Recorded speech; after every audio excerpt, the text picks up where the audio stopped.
Then दो ही तो बचे. 13th is initiative and 4th is spirit the crops. Okay, then Harsh, you tell me better. Yes, ma'am. Ma'am, division of work, authority and responsibility, discipline, unity of command and direction, subordination of individual interest to general interest, Okay. remuneration of employees, centralization. After that, scalar chain. Scalar chain, yes, ma'am. Order, equity, tenure of personnel, then ma'am, initiative, and then ma'am that Spirit cause. the crops. Yes, ma'am. Spirit deck also. Okay. Nishit. Yes.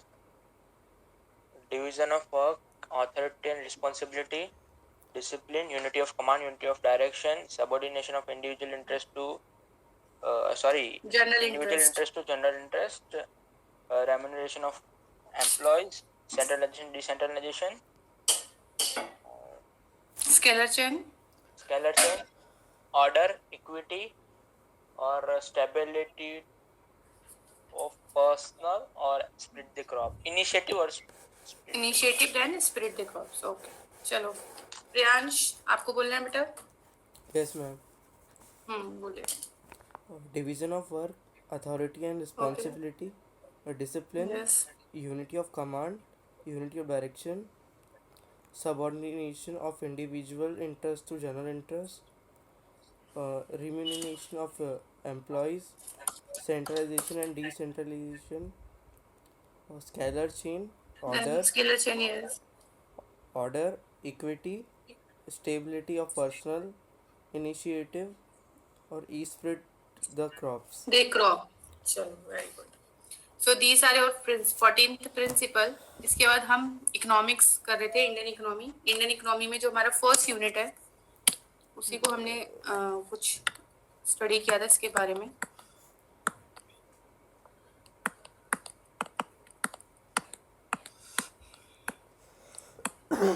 So this is your Indian economy on the eve of independence, before independence और independence के around कुछ ये है. Between two countries को पढ़ने की जरूरत नहीं है. कुछ पढ़ लेते हैं. Features of Indian economy before colonial rule. Before colonial rule में क्या था पहले एक बार देख लेते. जो एग्रीकल्चर था वाज द मेन सोर्स. पहले भी एग्रीकल्चर एक मेन सोर्स था और आज भी अगर हम देखें तो 60 to 70% population are engage in agriculture sector. So agriculture was the main source of employment and livelihood for the people of our country. Around 85% economy derived their livelihood directly or indirectly from agriculture, जो अब decrease होके around 70 और 68% रह गया है. So the farmer raised only those crops which he needed for his own use and shared the same with the village artisans who supplied him with the simple manufacture that he needed for his domestic consumption. Because मैंने आपको पहले भी बोला था कि जो industrial agriculture का commercialisation नहीं था. जो एग्रीकल्चर था एग्रीकल्चर का वो ट्रेड नहीं करते थे. जब वो ट्रेड नहीं करते थे तो जिस क्रॉप की फार्मर्स को जरूरत होती थी वो वही क्रॉप्स को क्या करते थे, ग्रो करते थे. खुद अपने पास रख लेंगे जितनी उनको नीडेड है. बाकी जो आर्टिशियंस इतनी जो पोएट्री थे, देन जो भी एग्रीकल्चर के अलावा जो लोग काम कर रहे थे, चाहे वो पेंटिंग है, चाहे जो भी उनको नीडेड थी, वो उसको एक्सचेंज कर लेते. Just like barter system. उनको क्रॉप्स देके उनको जो जो चीजें चाहिए, सपोज जो मिट्टी के बर्तन बनाते थे, पोटर्स थे, जो उनको यूटेंसिल्स की जरूरत पड़ती थी, तो वो उन चीजों को क्या करते थे, क्रॉप्स की जगह पे एक्सचेंज कर लेते थे, just like in barter system. So basically ये सारी चीजें थी. Then India was famous for its handicraft industries all over the globe. ये सभी को पता है. And India was an independent, self reliant and prosperous economy. As we know that India is known as सोने की चिड़िया. Before colonization, it was reference to the wealth and economic prosperity of India. So agriculture sector, अब ये क्या है, agriculture sector ewe of independence. जो independence के time पे जो भी टेन्योर सिस्टम्स था, इतनी जो रेवेन्यू कलेक्ट करते थे एग्रीकल्चर से, जो फार्मर्स से, जो उनसे जो ब्रिटिशर्स एग्रीकल्चर से जो टैक्स कलेक्ट करते थे, they have 3 types of systems. First is zamindari system. So zamindari system is, under this system ownership right of the land was transferred from farmers to जमींदार. जो फार्मर्स थे उनसे ये system transfer हुआ जमींदार को. जमींदार कौन थे? That is zamindars were the nominal head of the land who collects the revenue from the farmers and deposit to the colonial governments. उनको अपॉइंट किया था ब्रिटिशर्स ने एज अ जमींदार. और जमींदार का काम क्या था? वो लोगों से, जो फार्मर्स थे उनसे टैक्स कलेक्ट करते थे, मनी को कलेक्ट करते थे और रेवेन्यू किसको देते थे? ब्रिटिशर्स को देते थे. यहाँ पे जो कॉलोनियल गवर्नमेंट की बात हो रही हुआ, कॉलोनियल गवर्नमेंट्स ब्रिटिशर्स जो हमारी कंट्री में काफी टाइम तक रहे थे. देन नेक्स्ट इज द जमींदार कलेक्ट लगान फ्रॉम द फार्मर्स. पहले इस वर्ड को क्या बोला जाता था? दैट रेवेन्यू इज लगान from the farmers regardless to the economic condition of the cultivators. Now the zamindar and the colonial government took no initiative to improve or the strengthen to the condition of agriculture. उनका काम तो था revenue collect करने का, but उन्होंने ना ही तो जमींदार और ना ही तो गवर्नमेंट, इतनी जो ब्रिटिशर्स थे और जो जमींदार थे, जमींदार तो कैसे भी नहीं कर सकता था because he is under Britishers. So Britishers ने कभी भी एग्रीकल्चर में कुछ इनिशिएटिव नहीं किया, कुछ भी. वो ना तो एग्रीकल्चर के डेवलपमेंट के लिए, ना क्रॉप्स के डेवलपमेंट के लिए कि उनका रेवेन्यू इंक्रीज हो, कुछ उसको स्ट्रॉन्ग करने के लिए उन्होंने कोई भी इनिशिएटिव नहीं किया. Now the second is commercialisation of agriculture. जो मैंने आपको बताया कि ईव ऑफ इंडिपेंडेंस और जब ब्रिटिशर्स आए तब एग्रीकल्चर का क्या हुआ? कमर्शियलाइजेशन स्टार्ट हुआ. कमर्शियलाइजेशन मीन्स कि क्रॉप्स को सेल करना स्टार्ट किया. पहले वो उसका सेल्फ कंजम्पशन करते थे, अब उन्होंने क्या किया? इसको स्टार्ट किया सेल करना.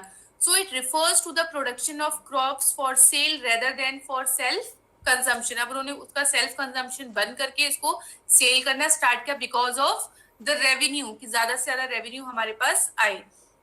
So farmers were given higher prices for production of cash crops so that they can use them as a raw material for British industries. Next is high level of prices force the farmers to produce cash crops rather than the food crops. अब जो British farmers को जिन पे ज्यादा prices मिलते थे, farmer ने वही उन्हीं चीजों को ग्रो करना स्टार्ट कर दिया रेदर देन फूड क्रॉप्स. अब जब फूड क्रॉप्स की कमी हुई तो फिर आगे देखिए क्या है? Low level of productivity. Low level of productivity क्यों थी? मैंने आपको कल भी बताया था, because we have lack of capital industries. जो भी कैपिटल गुड्स थे, इट मीन जो गुड्स प्रोडक्शन में हेल्प करते, मशीनरीज, इक्विपमेंट्स, उसकी हमारे पास इंडस्ट्रीज की बहुत कमी थी. सो इसी की वजह से जो प्रोडक्टिविटी थी वो क्या थी? काफी लो थी. So basically productivity refers to the output per hectare of land. During colonial period जो प्रोडक्टिविटी थी इंडिया एग्रीकल्चर की, वो भी काफी स्लो थी. इसके पीछे जो रीजंस है, because they have lack of irrigation facility, उनके पास टेक्नोलॉजी की कमी थी, उनके पास जो फर्टिलाइजर्स थे वो कम थे, बिकॉज ये फर्टिलाइजर्स से कम थे जो अभी न्यू सीड्स चल रहे, दैट इज और HYV सीड्स जो चलते हैं अभी. तो ये सारी चीजें एग्रीकल्चर में कम थी बिकॉज ऑफ ब्रिटिशर्स का इतना इनिशिएटिव नहीं था और सारी चीजें सब कंट्रोल ब्रिटिशर्स के अंडर में था.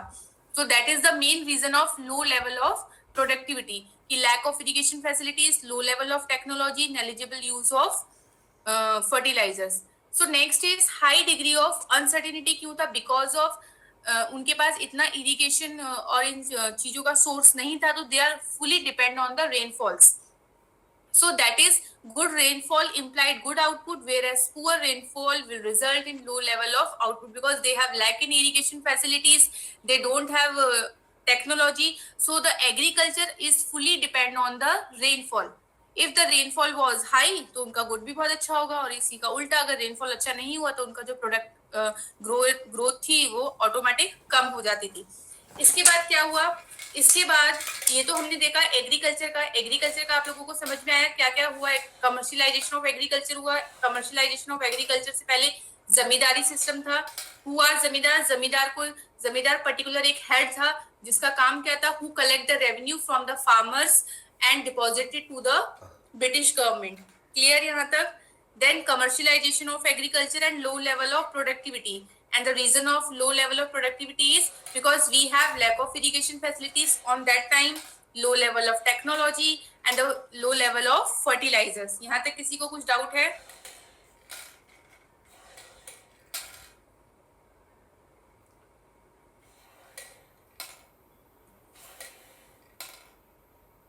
No?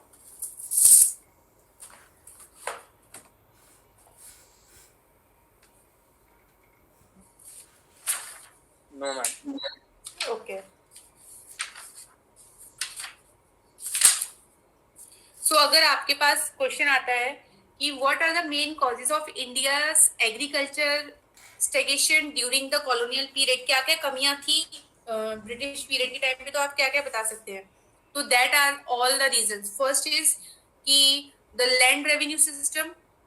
Land revenue system is the zamindari system. You have to mention the zamindari system. आप जमींदारी सिस्टम को मेंशन करेंगे क्योंकि ये इनको एक परमानेंट ओनर बना दिया था लैंड का. इनका काम था रेवेन्यू कलेक्ट करना and submitted back to the British governments, ये सारी चीजें.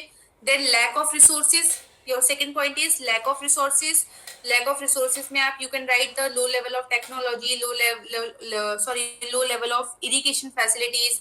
ये सारी चीजें कम थी because of flood controls. Then the crops is depend on the rain. ये सारी चीजें आ जाएंगी आपकी लैक ऑफ रिसोर्सेज में. Third is commercialisation of agriculture. ये भी एक बहुत बड़ा रोल था बिकॉज कमर्शियलाइजेशन क्यों होगा, कोई मुझे बताएगा कमर्शियलाइजेशन से एग्रीकल्चर में क्यों डिक्रीज हुआ, क्यों problems I?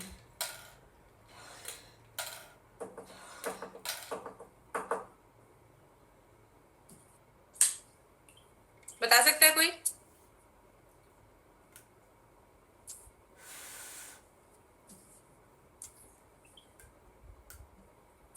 From commercialisation of agriculture से जो फूड ग्रेन था वो क्यों कम होने लगा?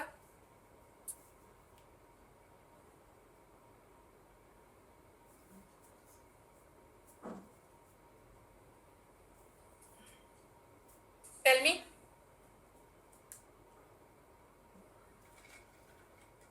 This is your first question in your NCERT book. If what are the main causes of India's agriculture stagnation during the colonial period? So your answer will be this. The first is land revenue system, second is lack of resources, third is commercialization of agriculture.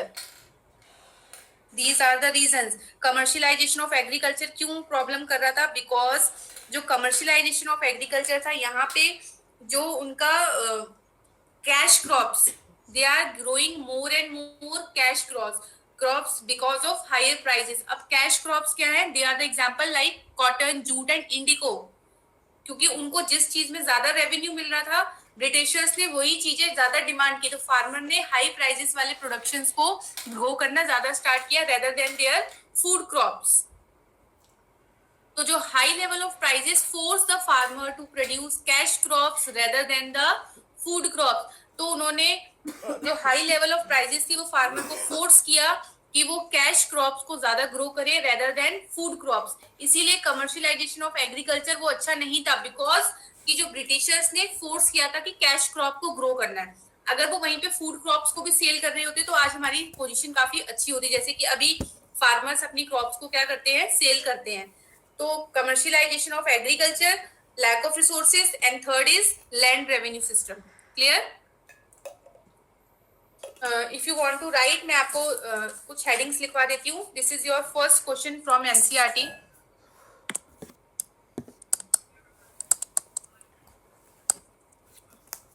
What were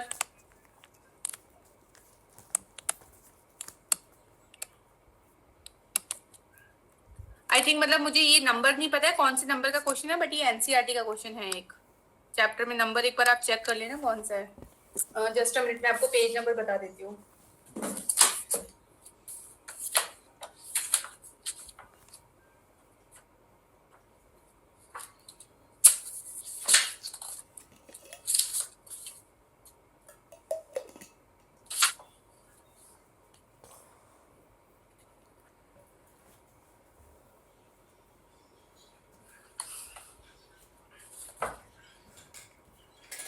Yes, on page number 14, if you have NCERT, on page number 14, question number 3. You have NCERTs?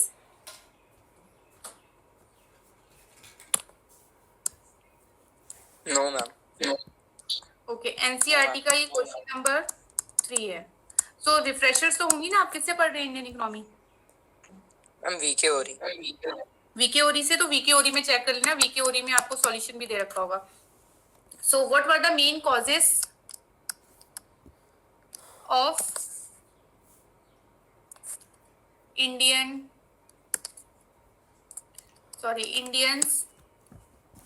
agriculture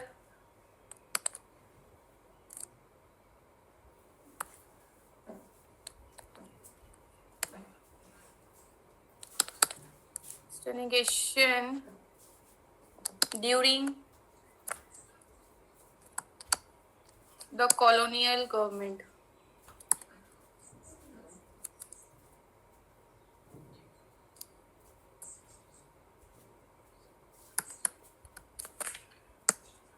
वीकेओरी में क्या दे रखा है answer? मिला आपको ये question?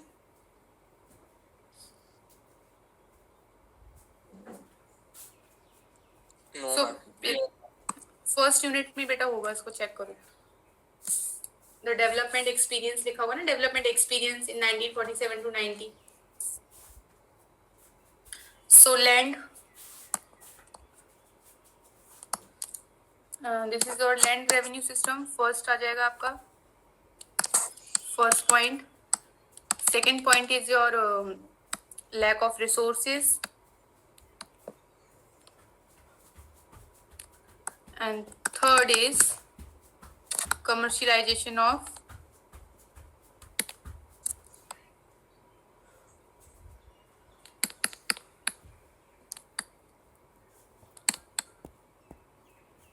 Agriculture. अब इन तीनों में से कौन सा पॉइंट आपको समझ में नहीं आया है?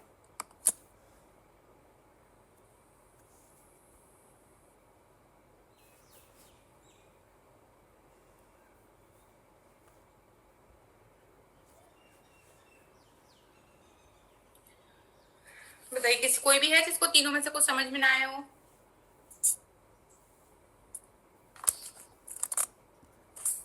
अगर लैंड रेवेन्यू सिस्टम की बात हो रही तो यहाँ पे आप क्या डिस्कस करोगे अबाउट?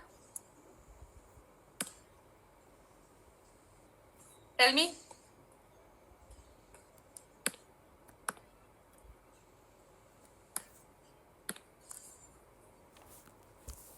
अभी तो बताया बेटा, कौन सा सिस्टम था? landlord took money from the Yes, that is zamindari system.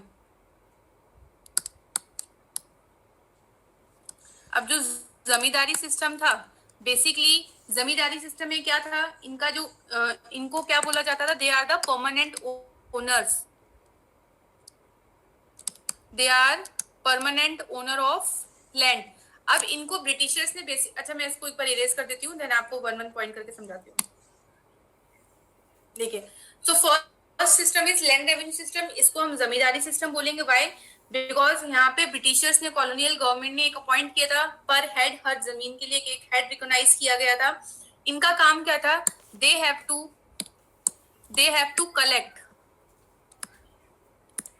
To collect the revenue from the farmers. अब जमींदार तो बना दिया था ब्रिटिशर्स ने. क्यों जमींदार बनाया था? ब्रिटिशर्स ने क्या सोचा, कॉलोनियल गवर्नमेंट ने ये सोचा कि भाई हम एक फिक्स्ड अमाउंट कर देते हैं. यहाँ पे ब्रिटिशर्स ने क्या किया था कि ब्रिटिशर्स ने जो टैक्स था उसकी एक अमाउंट फिक्स कर दी थी. अब क्रॉप कितनी भी ग्रो हो, चाहे वो नेगेटिव में जाए या पॉजिटिव में जाए, उनको एक फिक्स्ड अमाउंट चाहिए होती थी. तो इस जमींदार का क्या काम था? जमींदार is collecting this amount from the farmers. In farmer से ये अमाउंट कलेक्ट करके ब्रिटिशर्स को देना होता था. बल्कि इसके साथ ही साथ ब्रिटिशर्स ने फार्मर्स, जमींदार को ये भी राइट दे रखा था कि इफ जमींदार wants they can collect more than the total amount. वो इससे ज्यादा भी कलेक्ट कर सकता था और वो अमाउंट अपने पास रख सकता था जमींदार, और बाकी बचा हुआ किसको? ब्रिटिशर्स को देगा. सपोज यहाँ पे अगर जमींदार, ब्रिटिशर्स ने अज्यूम किया था कि उनको 100 रुपीज पर मंथ चाहिए है, और अगर किसी टाइम पर ऐसा हुआ है कि क्रॉप बहुत अच्छी ग्रो हुई है, तो जमींदार ने क्या किया, वहां से 150 रुपीज कलेक्ट कर लिया. 150 में से 100 दे दिया ब्रिटिशर्स को और 50 रुपीज अपने पास रख लिया. क्लियर? इस तरीके से था. तो इसमें ब्रिटिशर्स ने जमींदार को खुली छूट दे रखी थी. क्यों दे रखी थी? जिससे कि वो ज्यादा से ज्यादा कलेक्ट करेगा तो उतना ही रेवेन्यू किसको मिलेगा? ब्रिटिशर्स को मिलेगा. बट यस, ब्रिटिशर्स एंड जमींदार, बोथ ऑफ देम, इन्होंने कुछ भी इम्प्रूव करने के लिए इनिशिएटिव नहीं दिखाया एग्रीकल्चर को इम्प्रूव करने के लिए. सो इसीलिए ये भी क्या हुआ? फेल हुआ. तो first is your land revenue system. Clear? किसी को डाउट है अभी भी?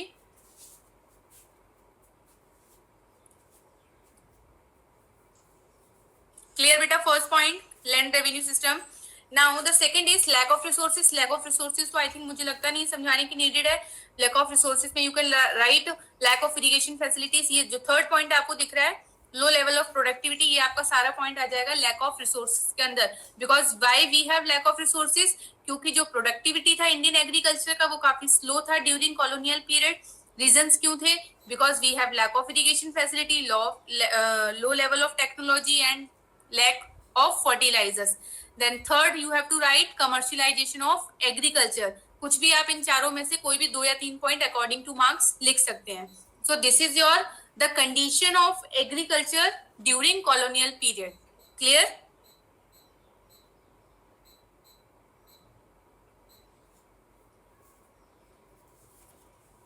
After that the next question is from NCERT same कि इंडस्ट्रियल। अब ये तो बात हुई एग्रीकल्चर की, अब इंडस्ट्रीज का क्या हाल था? इंडस्ट्रीज का भी तो कुछ था। तो फर्स्ट ऑफ ऑल जो हैंडीक्राफ्ट इंडस्ट्रीज थी वो क्या हो रही थी? डिक्लाइन हो रही थी। During colonial rule the Britishers systematically destroyed the Indian handicraft industries and force the people to indulge into agriculture sector. उन्होंने क्या किया? जो आर्टिशियंस थे, आर्टिशियंस इट मीन जो भी जस्ट अ मिनट, जो आर्टिशियंस थे या फिर जो भी लोग हैंडीक्राफ्ट में इन्वॉल्व थे, ब्रिटिशर्स ने उनका सारा काम छुड़ा के क्या उनको एग्रीकल्चर एक्टिविटी में इन्वॉल्व कर दिया था। अब इसके पीछे रीजन क्या होगा? Why Britishers involve them to agriculture? To increase their revenue, अपने रेवेन्यू को इंक्रीज करने के लिए, इसीलिए उन्होंने उनको कम किया। तो बिकॉज ऑफ दिस जो इंडस्ट्रीज थी, हैंडीक्राफ्ट इंडस्ट्रीज थी, वो काफी डिक्लाइन हो रही थी। To convert India into supplier of raw material, Indians जो ब्रिटिशर्स का मोटिव क्या था? वो इंडिया को मैक्सिमम और एक बिग रॉ मटेरियल का इंपोर्टर बनाना चाहते थे, सप्लायर बनाना चाहते थे। Second is to develop India as a market of Britain manufacture goods. Second thing is that's why जो हैंडीक्राफ्ट इंडस्ट्रीज थी वो क्या हो रही थी? डिक्लाइन हो रही थी। तो you can write first point कि handicraft industries are to be decline. Clear? पहला पॉइंट समझ में आया? और इसके पीछे और भी रीजन था कि लोग काम छोड़ना क्यों बंद कर रहे थे? हैंडीक्राफ्ट को बंद क्यों किया? बिकॉज जो हैंडीक्राफ्ट कर भी रहे थे, जो आर्टिशियंस थे, गवर्नमेंट ने क्या किया? ब्रिटिश गवर्नमेंट ने बहुत हैवी टैरिफ लगाना स्टार्ट किया। उनको बहुत ज्यादा टैक्सेस देना पड़ता था, एक्सपोर्ट ड्यूटीज देना पड़ता था। इसकी वजह से उन्होंने क्या किया? काम को स्टॉप करके वो भी एग्रीकल्चर में लग गए थे। That is the first reason, decline of handicraft industry. Then competition from machine made products, क्योंकि एकदम से जब मशीन का इंट्रोड्यूस हुआ तो मशीन के प्रोडक्ट्स के साथ उनका कंपटीशन स्टार्ट हुआ। सिंपल सी चीज है, हैंडीक्राफ्ट अगर कोई भी पर्सन हाथ से बनाएगा तो ऑब्वियसली वो कॉस्टली होगा, और वही चीज मशीन से बन रहा होगा। मैंने एक बार और ये डिस्कस किया था कि जो चीजें मशीन से बनती है उसका प्राइजेस ऑब्वियसली चीप होता है एज कम्पेयर टू हैंडीक्राफ्ट। तो दैट्स वाई उनका जो कॉम्पिटिशन था वो मशीन मेड प्रोडक्ट से होने लगा। Then lack of capital good industries, हमारे पास कैपिटल गुड इंडस्ट्री जो भी मशीनरीज का प्रोडक्शन करता है वो इंडस्ट्रीज हमारे पास कम थी। डिमांड के पैटर्न में चेंज होने लगा बिकॉज जो लाइफस्टाइल थी वो वेस्टर्न होने लगी थी। नेगेटिव इफेक्ट ऑफ रेलवेज, ये सारी चीजें थी आपकी जिसकी वजह से इंडस्ट्रीज का डिमोनेटाइजेशन स्टार्ट हुआ, इंडस्ट्रीज हमारी इफेक्ट हुई जो इंडस्ट्रीज हमारे पास थी। Then next is foreign trade. Foreign trade में आपको अभी एक्सप्लेन करती हूँ, कुछ कुछ इसमें से हम पढ़ लेते हैं।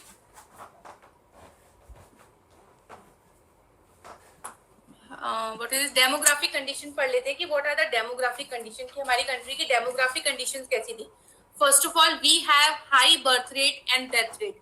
हमारी कंट्री में जो डेथ रेट है और birth rate, you all know what is birth rate and death rate, explain करने की नीड तो नहीं है। डेथ रेट, बर्थ रेट और हाई रेट, डेथ रेट बहुत हाई था। लिटरेसी रेट ऑब्वियसली कम था, अभी भी काफी स्टेट्स हैं जहाँ पे लिटरेसी रेट बहुत कम है। High infant mortality rate is also, this rate is high. In fact जो भी इसका जो इन्फेंट्स थे, इट मीन जो 1 ईयर से कम वाले बच्चे थे वो उनकी जो डेथ थी वो काफी ज्यादा हो रही थी because of poor health facility. Then low life expectancy, कि जो लोग थे, जैसे कि अगर हम अभी नॉर्मल एक्सपेक्ट करते हैं कि लोग 65-70 ईयर्स तक जिएंगे, इसके बाद ही लोगों की नेचुरल डेथ होती है, तो वो भी क्या थी? काफी कम थी, बिकॉज ऑफ, क्योंकि हमारे पास इतनी ज्यादा कोई हेल्थ फैसिलिटीज नहीं थी।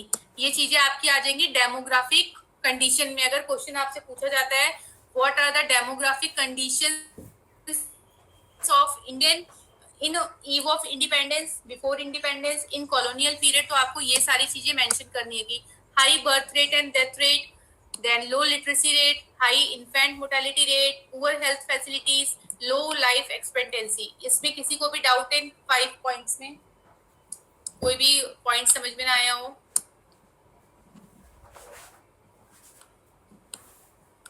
No, ma'am. Okay,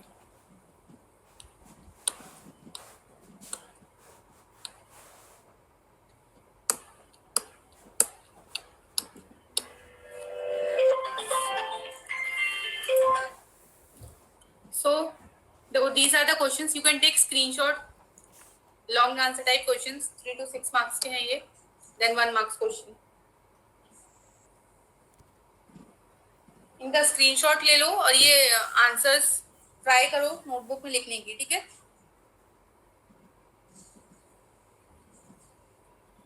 from first unit.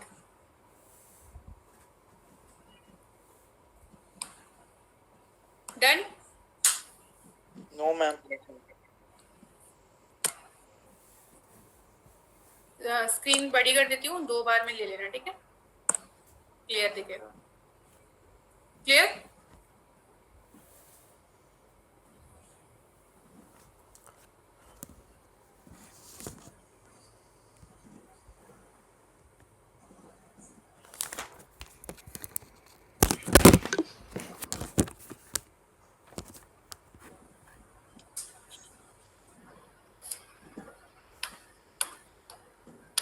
Now this 3 to 6 marks question.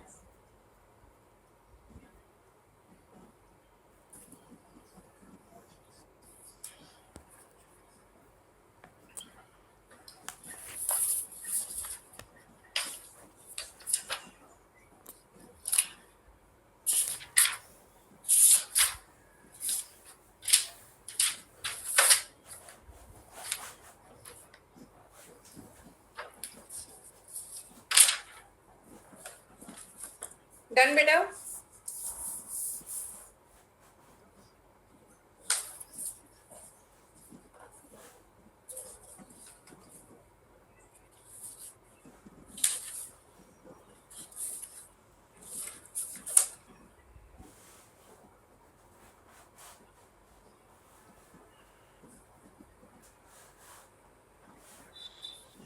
नहीं हुआ अभी तक? Done, ma'am. ओके, सो ये हमारा बेसिक था जो हमने ऑलरेडी कर चुका है, जो मैंने आपको करा दिया था। Now I think in your वीके ओरी मे बी चैप्टर का नाम इस तरीके से दे रखा होगा, Indian economy. It is a part of chapter number 1, sorry unit 1, Indian economy in 1950 to 90, I think chapter number 2।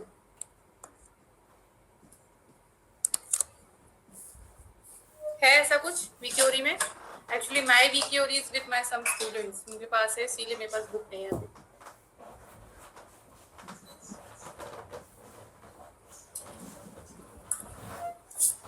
सो अब जिन्होंने क्लास अटेंड की थी वो मुझे बताएंगे what is the rule of planning commission.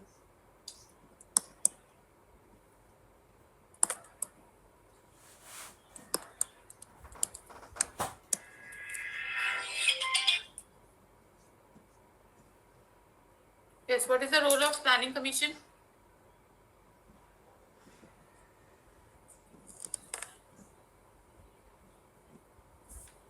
याद है किसी को? When was planning commission was constituted, in which year? Year याद है?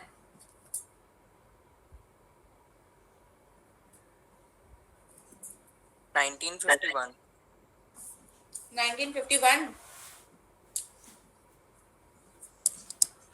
In 1950, and the first plan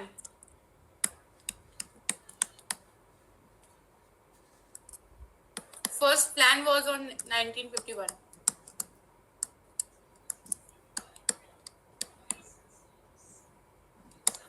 1st April 1951. So what is the role of planning commission? क्या काम था उनका?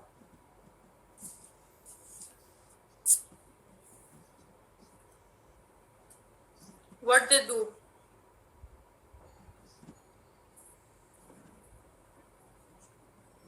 And they made 5-year plans. Exactly. Their work is to make 5-year plans. 5-year plans means economy के लिए, for economic growth. 5-year plan बनाना इनका काम था. And the first plan was on 1st April 1951. This question is 100% बेटा ये MCQs में आते हैं. This one की which year में ये constitute हुआ था? I think मैंने ये लिखवाया भी था कल.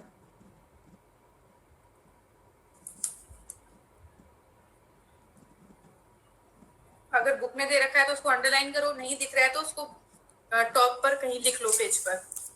ये प्लानिंग कमीशन, बेसिकली जो प्लानिंग कमीशन है वो बनाया गया था, कॉन्स्टिट्यूट हुआ था इन 1950 for the better economy development के लिए. चाहे वो किसी भी सेक्टर में, हर साल 5 साल के प्लान बनते हैं. 5 years के प्लान गवर्नमेंट बनाती है, प्लानिंग कमीशन बनाती है. और इसको अप्रूव कौन करता है?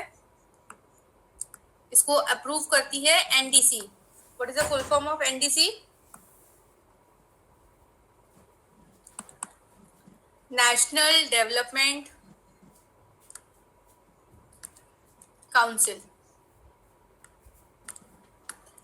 यहाँ से ये प्लान अप्रूव होते हैं, तब इसको इम्प्लीमेंट किया जाता है. सो बेसिकली जो प्लानिंग कमीशन थी उसने अभी तक काम किया है, बट यस अब ये बंद हो गई है. जो प्लानिंग कमीशन का जो लास्ट प्लान था वो कब था? That was 2012 to 2017. In 2017 that is the last 5-year plan. और जो ये था वो कौन से नंबर का प्लान था? 12th नंबर का प्लान था. After that the planning commission replaced by which organization? NITI Aayog. NITI Aayog. अब जो प्लानिंग कमीशन का जो काम था वो नीति आयोग करते हैं. नीति आयोग कब स्टैब्लिश हुआ था? इन विच ईयर? Don't know. ये मैंने नहीं लिख पाया था. रुको मैं भी चेक करती हूँ. जस्ट अ मिनट, गूगल में चेक करती हूँ.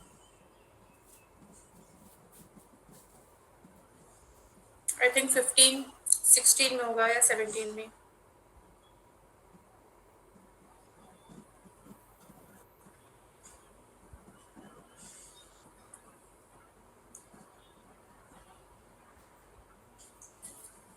Yes, NITI Aayog established on 1st January 2015. 2015 में ये establish हुई थी. और इसका जो काम है the national institute for transforming India. This is the full form of नीति. ये तो मैंने कल लिखवाया भी था. What is the full form of नीति? नेशनल, ये चीजें आपको पता होनी चाहिए. The national institution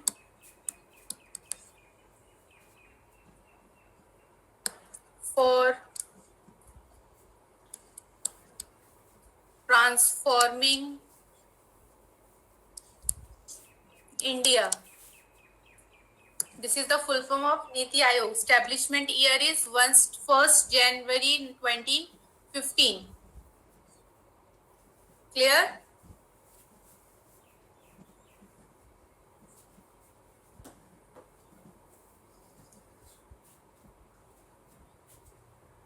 And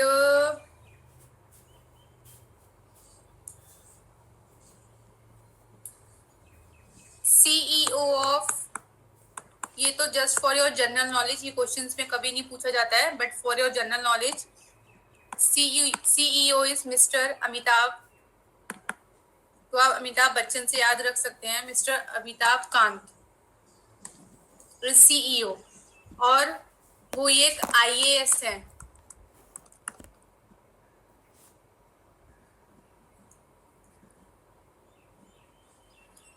clear? तो बेसिकली आप जस्ट CEO का नाम नहीं भी याद रखेंगे तो भी कोई प्रॉब्लम नहीं है. This is your for general knowledge. अब देखो, सबसे पहले जब इंडिया इंडिपेंडेंस हुई 47 के बाद 3 ईयर के बाद जाके 50 में प्लान बनाया कि ये सब इंडिया को चलाना कैसे, इकोनॉमी को चलाना कैसे है। पहले तो हमने ब्रिटिशर्स को भगाया क्या, वो गए, इंडिपेंडेंस मिला, 2-3 साल समझने में लग गया गवर्नमेंट को किस तरीके से काम करना है। देन 1950 को एक प्लानिंग कमीशन को बनाया गया, प्लानिंग कमीशन को काम किया गया, वहां पे कुछ लोगों को अपॉइंट किया गया। उनका काम था कि इंडिया की डेवलपमेंट के बारे में सोचना, चाहे वो ट्रेडिंग हो, चाहे वो फॉरेन ट्रेड हो, डेवलपमेंट हो, लोगों के बारे में सोचना है, इंफ्रास्ट्रक्चर को डेवलप करना है, एजुकेशन के बारे में सोचना है। ऑल द सेक्टर्स, जो भी हमारी कंट्री में जो जो प्रॉब्लम्स थी, सारी प्रॉब्लम्स को सॉल्व करने के लिए इस कमीशन को बनाया गया था। सो बेसिकली जो इकोनॉमिक प्लानिंग थी, जो कंट्री की जो इकोनॉमिक प्लानिंग थी, उसमें सारी चीजें आ रही थी, चाहे वो रिसोर्सेज का यूज करना हो, मैक्सिमम यूज करना हो, प्लानिंग अथॉरिटी है, लॉन्ग टर्म के लिए काम करना हो, और कुछ ऑब्जेक्टिव सेट करके उस ऑब्जेक्टिव को अचीव करना, ये सारा प्लानिंग कमीशन का काम था, जिसने 2017 तक काम किया है। 2017 तक कंट्री में 12 प्लान बन चुके हैं, मतलब कि एक प्लान आपका 5 साल का होता है और टोटल प्लान थे 12 साल, 12 प्लान बने हैं। आफ्टर दैट इन 2015 इसको रिप्लेस किया है नीति आयोग ने। नीति आयोग का फुल फॉर्म है the national institute for transforming India. इसके बाद आपको क्या याद रखना है कि कोई भी इकोनॉमी प्लान बनता है उसको अप्रूव कौन करता है, एनडीसी अप्रूव करता है। Who will approve? NDC. And what is the full form of NDC? अभी बताया, नेशनल डेवलपमेंट काउंसिल।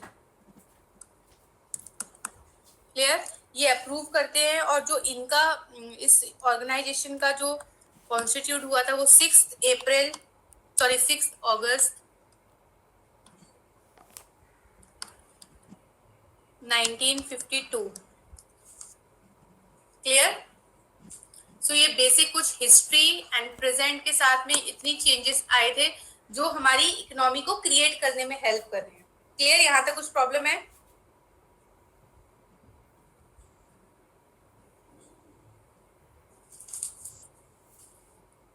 इसके बाद देखिए, अब बेसिकली जो प्लानिंग होती थी, जो प्लान्स बनते थे, जो 5 ईयर प्लान्स बनते थे, वो प्लान्स बनते क्यों थे? बताइए, क्यों प्लान्स बनाए जाते थे?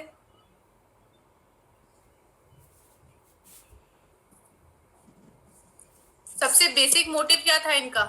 Economic growth, right? इनका काम क्या था? Economic growth. अब कैसे इकोनॉमिक ग्रोथ करनी है, वही इनको यहाँ पे डिसाइड करना था। किस सेक्टर में ज्यादा काम करना है, कौन सी इंडस्ट्रीज को स्टैब्लिश करना है, कौन सी इंडस्ट्रीज को फाइनेंशियली हेल्प करना है, मॉडर्नाइजेशन है, सेल्फ रिलायंस है, ये सारी चीजें बेसिकली इनके प्लानिंग के ऑब्जेक्टिव्स होते थे। अगर आप ऑब्जेक्टिव्स याद करना चाहते हो तो बेसिक क्या क्या याद रखने हैं आपको? First is economic growth, second you can right self reliance. Self reliance का मतलब उनको इंडिपेंडेंस बनाना, आत्मनिर्भर भारत, जो अभी बेसिकली नया नया लोगों के दिमाग में आई, ये काफी पुरानी पॉलिसी है, बट आत्मनिर्भर भारत ये गवर्नमेंट स्टार्टिंग से चाहती थी। सो सेल्फ रिलायंस हो सकता है, देन इकोनॉमिक इक्विटी हो सकती है जो आज तक नहीं हुई है, देन मॉडर्नाइजेशन। ये कुछ बेसिक ऑब्जेक्टिव होते हैं गवर्नमेंट के प्लानिंग के टाइम पे, और ये all the organisations are fully owned by government. Okay, यहाँ पे प्राइवेट सेक्टर का कोई भी रोल नहीं होता है, ये सारी गवर्नमेंट्स ऑर्गेनाइजेशंस है, यहाँ पे गवर्नमेंट्स काम करते हैं, गवर्नमेंट्स के एम्प्लॉयज ही काम करते हैं। तो ये बेसिकली आपका common goals of 5 year plan का क्वेश्चन है। अब अगर I am asking you some questions, MCQ questions, tell me. अच्छा, yes, who is the chairman of planning commission? Planning commission या फिर जो अभी नीति आयोग का, तो आई डोंट नो, जो प्लानिंग कमीशन के जो चेयरमैन है वो हमेशा प्राइम मिनिस्टर होते थे, पीएम। और let me check in NITI Aayog में भी, नीति आयोग में भी प्राइम मिनिस्टर ही होंगे। Just a minute. Rahul Gandhi. Why Rahul Gandhi Niti Aayog के chairman? No ma'am, no. Rahul Gandhi कैसे हो सकते हैं? नो मैम, गलती से। हाँ, नरेंद्र मोदी। ओके, पीएम ही होते हैं बेटा, क्योंकि पीएम अभी नरेंद्र मोदी है, दैट्स व्हाई। सो जो इनके चेयरमैन होते हैं, we are talking about the chairman, ये तो सीईओ है, जो चेयरमैन है ऑलवेज कंट्री के पीएम होंगे, जो भी करंट पीएम होंगे, they are the chairman of planning commission and as well as Niti Aayog. Clear? इतनी चीजें Yeah, आपको पता होनी चाहिए, इतनी चीजें पता है, कहीं से भी क्वेश्चन आएगा तो आप आराम से इसको कर सकते हैं। ओके, मैं कुछ एमसीक्यू क्वेश्चंस पूछती हूँ, को साइड में रख के। चलो, इंडियन प्लानिंग कमीशन, ये आपने मुझे भी आंसर दे दिया है। Indian planning commission was constituted in which year? कौन से ईयर में स्टैब्लिश हुआ था planning commission? 1950. Yes, 1950. Okay. Then National Development Council, that is your NDC, has been established in which year? इसके 2 साल के बाद 1952. Then first 5-year plan? 1951. Yes, 1st April 1951. Then who was the chairman of planning commission in India?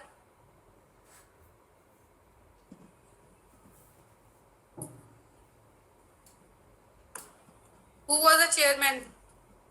PM. Yes, PM. Then okay, enough.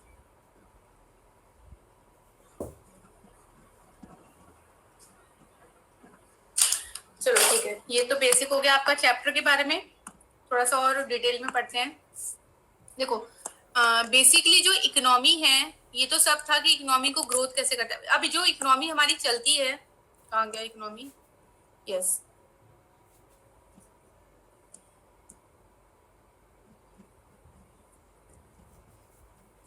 So basically क्या करना चाह रहा है, भगाते हैं। Okay, so economy, we have 3 types of economy. I think ये आपने 11th में माइक्रो में पढ़ा था। 3 types of economy. First is private economy और market free economy. Then second is mixed economy and third is centrally planned economy। सुना है ये?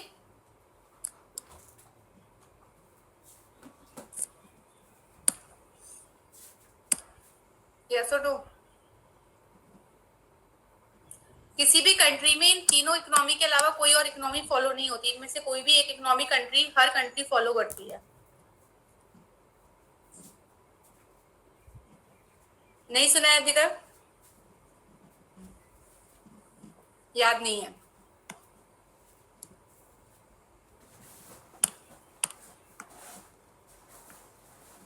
बता रहे हो आप या मैं स्टार्ट करूं?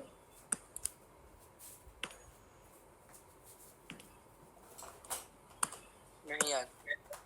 नहीं है याद। ओके,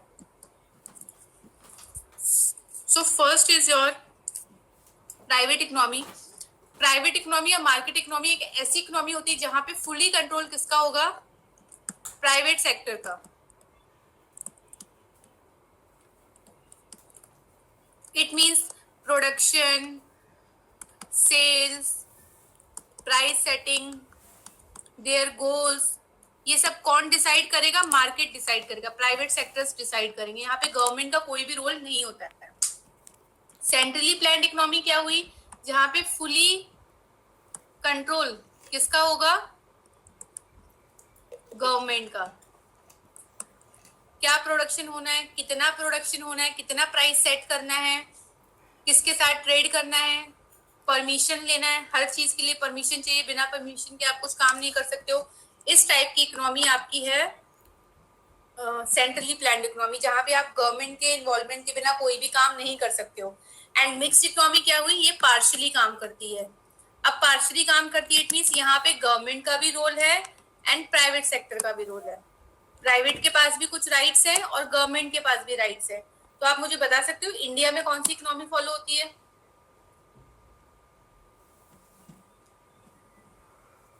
क्या लगता है आपको कौन सी इकोनॉमी फॉलो होती होगी गवर्नमेंट इंडिया में? सेंट्रली प्लान्ड, मिक्स्ड इकोनॉमी और प्राइवेट इकोनॉमी। सिचुएशन देख के आपको क्या लगता है? Mixed economy. Mixed economy. हमारी जो इंडिया है, इंडिया में मिक्स्ड इकोनॉमी सबसे ज्यादा फॉलो होती है। सबसे ज्यादा क्या यही इकोनॉमी फॉलो होती है। अब बिकॉज ऑफ हम मिक्स्ड इकोनॉमी को फॉलो करते हैं, हमारे यहाँ पे जो मेजर डिसीजंस हैं वो कौन लेता है? गवर्नमेंट लेती है। मार्केट के पास भी अपने खुद के राइट्स हैं। मार्केट में जो प्राइवेट सेक्टर्स है they can decide bye their own. उनको कुछ एक सिर्फ जरूरी नहीं कि हर फर्म को गवर्नमेंट से परमिशन लेना पड़े, हर बिजनेसमैन को गवर्नमेंट से परमिशन लेना पड़े। बिना परमिशन के भी आप बिजनेस करना स्टार्ट कर सकते हो। और गवर्नमेंट के भी रोल है। अगर हम बेसिकली देखें तो हमारी कंट्री में अगर पावर की बात करें, न्यूक्लियर पावर, देन डिफेंस, और वन थिंग इज और याद नहीं आ रहा मुझे, nuclear power, defence and I think research और न्यूक्लियर पावर, कुछ ऐसा। 3 चीजें जो है जो फुली गवर्नमेंट के कंट्रोल में है। अभी तो अगर हम देखें तो प्राइवेटाइजेशन स्टार्ट हुआ है ना, जब गवर्नमेंट ने ट्रेन सेल करना स्टार्ट की, नहीं तो अदरवाइज रेलवे भी क्या था, फुली गवर्नमेंट के अंडर में आता है। इसीलिए हमारे यहाँ जॉब की इतनी ज्यादा मारामारी है, क्योंकि लोगों को गवर्नमेंट जॉब चाहिए। सो इंडिया में बेसिकली मिक्स्ड इकोनॉमी फॉलो होती है, जहाँ पे गवर्नमेंट का उतना ही रोल है जितना कि प्राइवेट सेक्टर का है। Governments are also taking their decisions, involve है। अब यहाँ पे मिक्स्ड इकोनॉमी है क्योंकि गवर्नमेंट रोल है, तो वो यहाँ पे सोशल वेलफेयर भी है। हमारी कंट्री में जो इतने गरीबों के बारे में सोचा जाता है, उनके लिए पॉलिसीज बनाई जाती हैं, ये सब चीजें की जाती है because government are involve in economy. और जो अगर हम फॉरेन कंट्रीज को हम देखें, कुछ जो भी फॉरेन कंट्रीज है वो मैक्सिमम प्राइवेट इकोनॉमी को फॉलो करती है। वहाँ पे गवर्नमेंट्स का रोल सिर्फ 1 या 2 डिपार्टमेंट तक ही है, बाकी सारा मार्केट, सारी चीजें प्राइवेट सेक्टर के अंडर में है। They don't have their government job इतनी सारी उनकी। ऐसा नहीं कि सिर्फ सबको गवर्नमेंट जॉब करना है। Only the defence and some part of their nuclear power and atoms, these are under the governments. So ये सारी चीजें हैं, इससे बहुत सारा इफेक्ट आता है। बिकॉज ये मिक्स्ड इकोनॉमी है तो ये सोशली भी है, इनको सोशल वेलफेयर के बारे में ज्यादा सोचना पड़ता है। प्राइवेट इकोनॉमी है तो ये सोशल वेलफेयर के बारे में ज्यादा नहीं सोचेंगे। यहाँ पे ये प्राइस काफी हाई सेट कर देंगे। अगर गवर्नमेंट इन्वॉल्व है तो गवर्नमेंट कहीं ना कहीं प्राइस को क्या करती है, कंट्रोल कर लेती है। और अगर हम यहाँ पे देखेंगे फुली कंट्रोल गवर्नमेंट का होगा तो भी ये थोड़ी सा मुश्किल हो जाएगा। So that's why India follow mixed economy. Clear? पता चल गया तीनों इकोनॉमी क्या है, तीनों इकोनॉमी।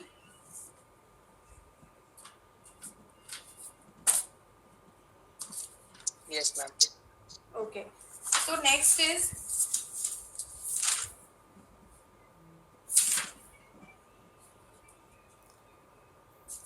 इसमें आपको मेन जो आपका इम्पोर्टेंट क्वेश्चन इस चैप्टर से बना है, जो कॉमन गोल से बना है, दैट इज योर कि explain the objective of 5-year plans। 5-year plans के मेन ऑब्जेक्टिव्स क्या है? तो same modernisation, self reliance, growth and और क्या हो सकता है, इक्विटी। ये सारी चीजें आपकी 5-year प्लान में आ जाएंगी। जस्ट अ मिनट ना, थोड़ा सा देख लेते हैं। इंडियन इकोनॉमी, अनलिमिटेड बॉन्ड्स, ये सब आपका माइक्रो है, तो इसको पढ़ने की जरूरत नहीं। You all know how, what to produce, how to produce, whom to produce, ये आप लोगों को पता है। कोई है जिसको नहीं पता है?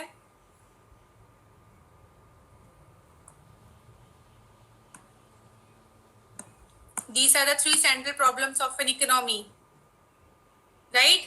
What to produce, how to produce and for whom to produce। आता है बेटा आप लोगों को सभी को? Yes, ma'am. Okay. Then these are the 3 economy जो हमने अभी डिस्कस की हैं। Market economy, it is a type of economy in which the total allocation of resources is made by private capitalists or businessmen for producing goods and services as they are basically guided for making profit. The central problem of an economy will not solved by the market economy. And the mixed economy it is the type of economy in which both private and public sectors are participating in productive activities. The allocation of resources is made by the government for removing the central problem of an economy. So because of private sector is guided for maximizing their profit. Private sector का मतलब ही है कि उनका जो वहाँ पे वो क्या करेंगे, प्रॉफिट को मैक्सिमाइज करने की कोशिश करेंगे. सो central problem of economy, central planned economy या फिर जो हमने सेंट्रली कंट्रोल्ड इकोनॉमी पढ़ी थी, it is a type of economy in which the total allocation of resources is made by the central government of the country. The government is basically guided for solving the central problem of the economy, hence it promotes social welfare with the minimum cost. अब after independence Jawaharlal Nehru and other leaders decided to adopt mixed economy, जो मैंने आपको बताया. Because of these leaders we are following the mixed economy. So economic planning ये भी हमने discuss किया. Goal of economic planning, goal of planning of India, ये सब चीजें 1 अप्रैल को ये अभी मैंने लिखवा दिया है आपको शॉर्ट में सारी चीजें. ये फर्स्ट 5-year प्लान इंट्रोड्यूस हुआ था on 1 April 1951 for the period of 51 to 56. आप अज्यूम कर सकते हैं 5 साल का प्लान होता है और फर्स्ट प्लान 51 से बना है तो 51 से 56 बना होगा. Since then we have completed 12 5-year plan, 5 7 12 plan हमारे कंप्लीट हो गए हैं. जो रिसेंट प्लान था दैट इज ऑन 2012 से 17 तक. क्लियर? ये चीजें मैंने आपको अभी बता दी हैं. Then what is the goal? Long term goal है और एक शॉर्ट टर्म गोल है. अगर हम लॉन्ग टर्म गोल की बात करें तो we have achieve over a period of 20 years. Short term की बात करें कि जितने साल का वो प्लान बनता है उसमें हमें क्या फोकस करना है. So the main objective is first is economic growth, कि जो भी कॉलोनियल पीरियड में जो कमियां आई थी हमारे इकोनॉमिक ग्रोथ में, उन कमियों को पूरा करना. That is your economic growth के अंदर आ गया जीडीपी को इंक्रीज करना. मॉडर्नाइजेशन, देन मॉडर्नाइजेशन में you can write it refers to both adoption of modern technology in the process of growth and also to put forth change in social outlook and Asian meaningless rituals just like girls are not allowed to take education और child marriage. इन सब चीजों को रोका गया, stop किया गया. After full employment, ये तो अभी तक रिसीव नहीं किया है हमने, अचीव नहीं किया है, sorry. Full employment it does not refer to zero unemployment but it refers to a situation when all those who are able and willing to work at the market wages rates get work. इसका मतलब क्या है? Full employment का मतलब कि जो job करना चाहता है उसके पास जॉब हो, ऐसी सिचुएशन को क्रिएट करना. Then fourth is equity. The concept of economic growth means nothing if the benefit of growth restricted to handful of people in the society. So these are the objectives or goals. Then fifth is self reliance. Self reliance मैंने आपको पहले भी बताया है कि the concept of self reliance emphasis on avoiding imports of such goods and services which can be produced domestically. Self reliance में you can give the example of Make in India. Make in India is the best example of self reliance. हालांकि वो उस time पे नहीं आया था but उस time जो सोचा गया था that is converted into make in India. Clear? So these are the main objective of plans. So these are the first plan. इसको आप जरूर थोड़ा सा पढ़ लेना क्योंकि कभी कभी ऐसे पूछ लेते हैं. जो इंपॉर्टेंट है वही दे रखा है कि 7th प्लान में क्या था, 11th प्लान में क्या सोचा गया था, 2nd प्लान में क्या है. तो ये चीजें आपको if you want you can take screenshot. First plan में बेसिकली क्या सोचा था कि एग्रीकल्चर प्रोडक्शन को इंक्रीज करना है, equitable distribution of production, income and wealth.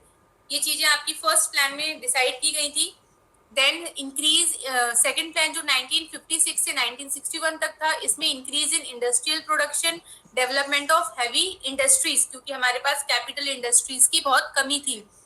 Then 7th plan जो 85 से 90 तक था, generation of employment opportunity, employment opportunities को क्रिएट करना, इंक्रीज इन एग्रीकल्चर प्रोडक्टिविटी. और जो हमारा सेकंड लास्ट प्लान था दैट इज 11th प्लान जो 2007 से 12 तक रहा है, इसमें पॉवर्टी रिडक्शन करना, generation of high quality of jobs, protection of environment, improving quality of education and public health services. These are the main goals of that 5-year plan. So you can take screenshot. इसका screenshot ले लो. ये आपको just पता होना चाहिए क्योंकि ये question पूछा जाता है कि what were the main objective of that plans. तो यू कैन टेक स्क्रीनशॉट बेटा इसका. और जितने भी स्क्रीनशॉट लिए हैं ये फोन में नहीं रहने चाहिए, ये फोन से बाहर आके आपकी नोटबुक्स में होने चाहिए.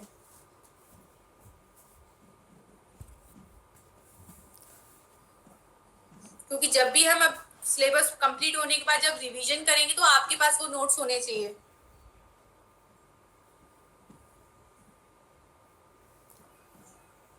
If you want you have facility printer से अगर आपके पास, तो you can take print out लेके एक नोटबुक में पेस्ट कर लो. अदरवाइज सबसे अच्छा बेटा रीजन है हाथ से लिखोगे तो आपको याद रहेगा. That's why writing is most important. खुद से राइटिंग वर्क करोगे तो रिमेम्बर भी रहेगा. Completed?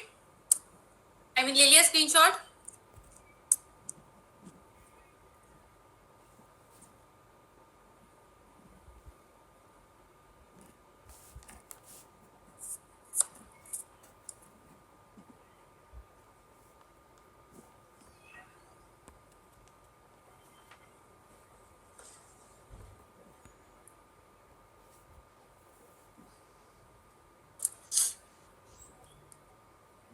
Then this is importance of agriculture in Indian economy. इसका भी स्क्रीनशॉट ले लो कि what are the importance of agriculture in Indian economy. Just a minute, यहाँ से स्टार्ट करो लेना. First of all you have to take the problems.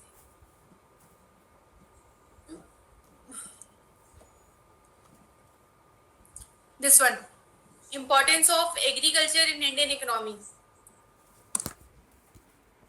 Done?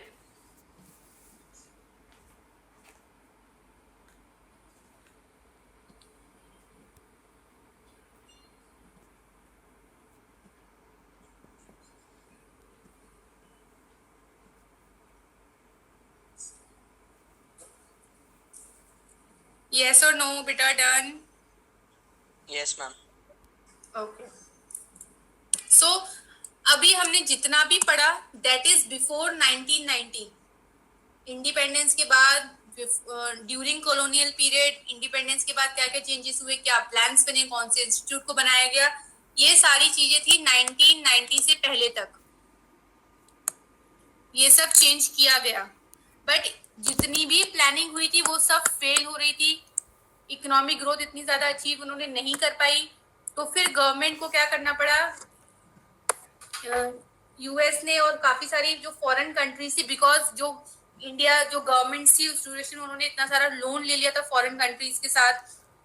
Agriculture में बहुत सारी प्रॉब्लम आ रही थी, इतनी सारी पॉलिसीज उन्होंने क्रिएट की थी, उनसे प्रॉब्लम आ रहा था. एग्रीकल्चर इतना ज्यादा ग्रोथ नहीं कर रहा था, इंडस्ट्रीज भी इतनी ग्रोथ नहीं कर रही थी. तो इन सब से जो प्रॉब्लम्स क्रिएट हुई तो उनको फॉरेन लोन लेना पड़ा. सारे सेक्टर्स में प्रॉब्लम हो रही थी. वर्ल्ड बैंक ने और जो भी IMF थे इंस्टीट्यूट से जहां से कंट्रीज लोन लेती है, अब वर्ल्ड बैंक ने क्या सजेस्ट किया गवर्नमेंट को? वर्ल्ड बैंक ने सजेस्ट किया कि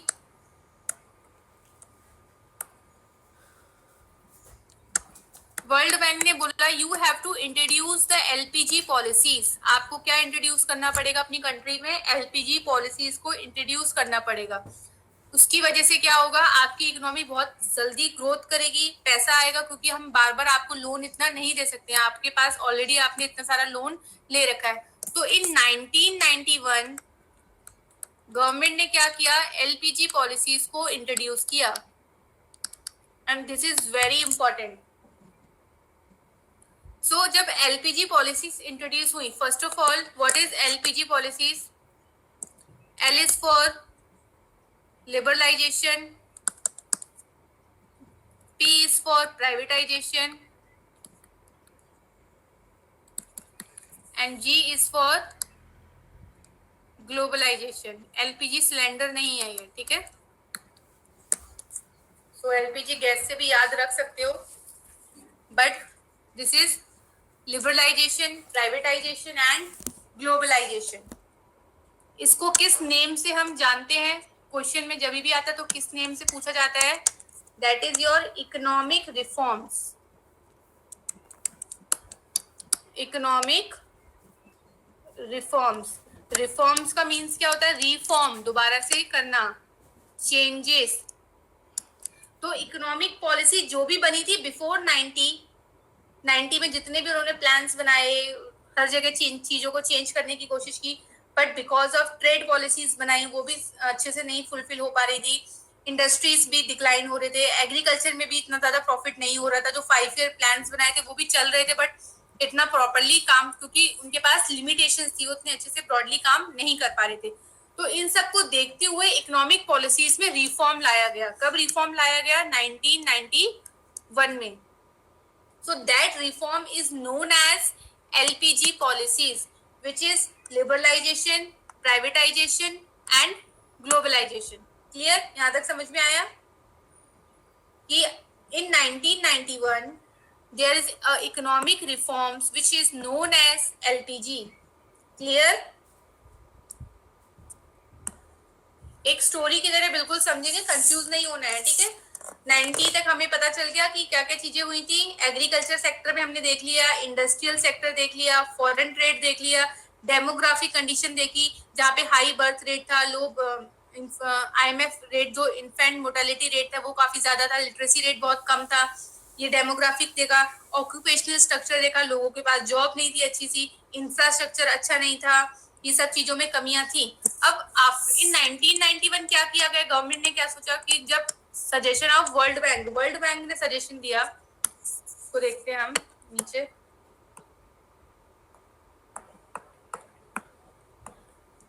See, this is the economic reform since 1991. This is your chapter number 3. So, economic reforms are the long-term dynamic combination of policies and programs for the speedy growth, efficiency in production, and make a competitive environment. So, economic reforms were adopted by Indian government in 1991. Clear? So, what are the economic reforms? इससे ये सब चीजें जो change हुई, that is NEP elements. What are the NEP elements? Liberalization, privatization, and globalization. Clear? ये समझ में आया यहाँ तक? अब what is liberalization? क्या होता है meaning liberalization का? Liberal. You all say ना liberal. क्या है liberal का meaning?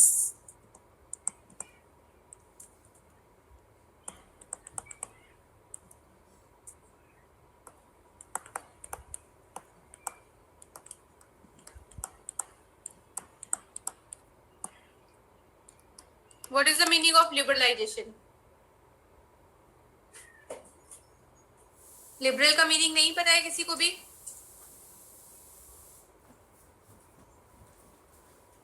हम वो लिबरल चेकिंग होती है वो वाला? हाँ, वही वाला लिबरल चेकिंग होती है, यस। तो लिबरल चेकिंग होती है तब कैसे नंबर आते हैं? अच्छा आते हैं, तो इजी और कुछ और बोल सकते, फ्री हैंड चेकिंग करना, स्ट्रिक्टली नहीं चेक करना, स्ट्रिक्ट नहीं किए चेकिंग, तब हम क्या बोलते हैं? लिबरल चेकिंग हुई है। सो लिबरल का मीनिंग ही क्या है? Freedom, free. तो गवर्नमेंट ने यहाँ पे क्या किया? गवर्नमेंट ने अपने स्टेप्स पीछे लिए और जो कंपनीज थी, जो मार्केट था, उसको क्या दिया? फ्रीडम दिया। क्या लिख रही हूँ? मार्केट।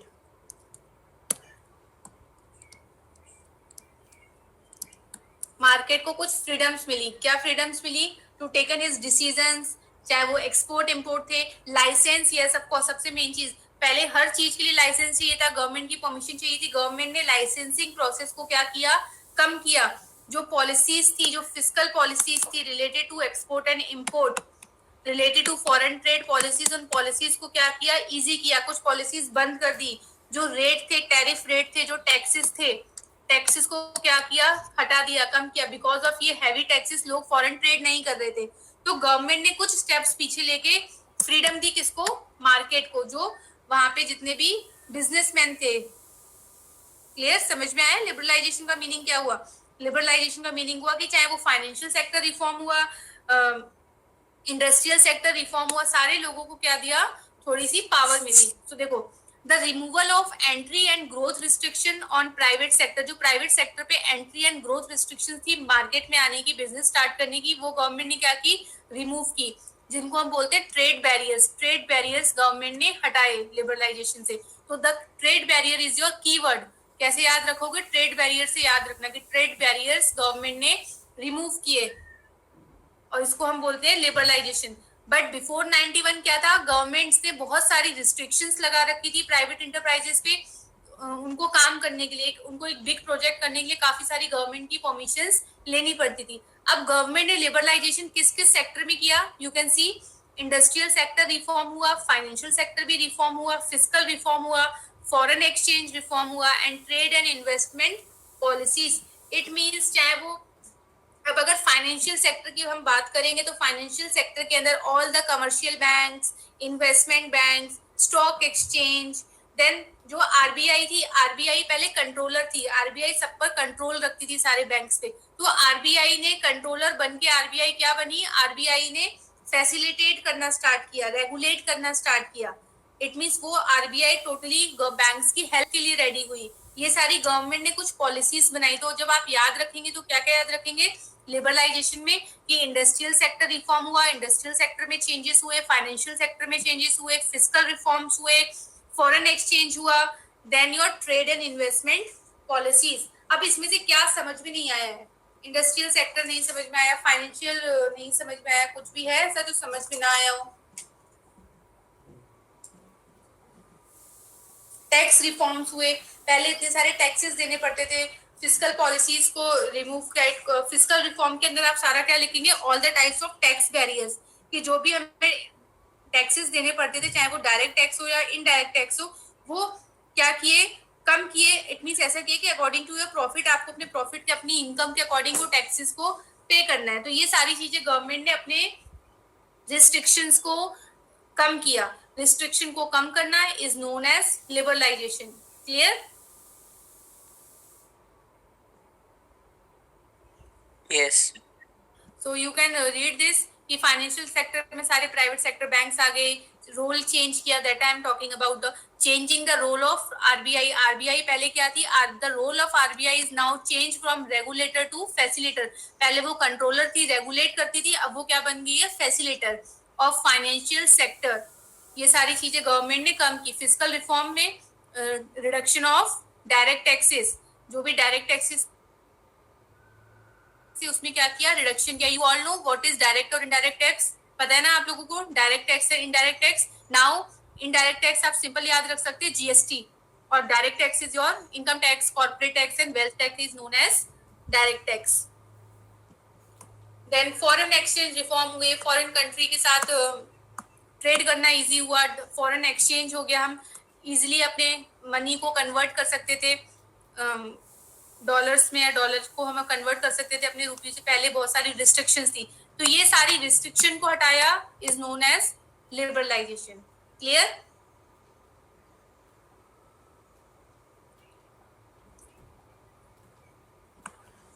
Yes, ma'am.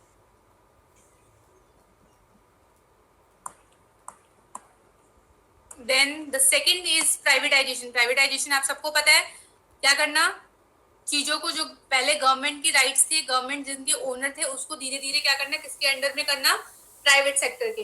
तो the transfer of ownership right from the public sector undertaking to private sector, जो ओनरशिप ट्रांसफर करनी पब्लिक सेक्टर से प्राइवेट सेक्टर को, it is known as privatisation. अब ये प्राइवेटाइजेशन करने से क्या हुआ, कुछ नहीं दिया था, जो आई एम टॉकिंग, मैंने पहले बताया था, except atomic power, railways and defence. ये 3 सेक्टर ऐसे हैं जो फुली अभी भी गवर्नमेंट के कंट्रोल में है, जिसमें प्राइवेट सेक्टर का कोई भी रोल नहीं है। बट नाउ रेलवेज में कुछ रेलवे को अब सेल किया है गवर्नमेंट ने, रेलवे के शेयर्स को सेल नहीं किया है, बट रेलवे ट्रेन को बेचा है, प्राइवेट सेक्टर के कंट्रोल में किया है, तो because of earning more revenue. तो बेसिकली ये सारी चीजें प्राइवेटाइजेशन के अंदर आ जाएंगी। Then this is very important, Navratna policies, Navratna companies, because ये क्वेश्चन आपका लास्ट ईयर भी बोर्ड एग्जाम में आया था, और ये पूछा जाता है कि what is the Navratna public sector undertaking companies है। तो these are the 9 names, Indian Oil, Bharat Petroleum, ONGC, SAIL, Hindustan Petroleum, भेल, IPCL, Videsh Sanchar Nigam limited and NTPC. These are the 9 listed companies public sector undertaking with the name of Navratna companies. एक बार इसको read कर लेते हैं, देखिए। The government has also attempted to improve the efficiency of few PSUs, public sector companies, organizations by giving them additional power and freedom to enter joint venture. सभी को पता है joint venture क्या है? किसी और कंपनी के साथ मिलके काम करना. So the government had listed 9 public sector undertaking with the name of Navratna companies. कभी भी नवरत्न companies के बारे में पूछा जाएगा या नवरत्न policies के बारे में, तो you have to mention these companies, 9 companies, okay? Indian Oil, Bharat petroleum, ONGC, SAIL, Hindustan petroleum, BHEL, IPCL, विदेश Sanchar Nigam limited and NTPC.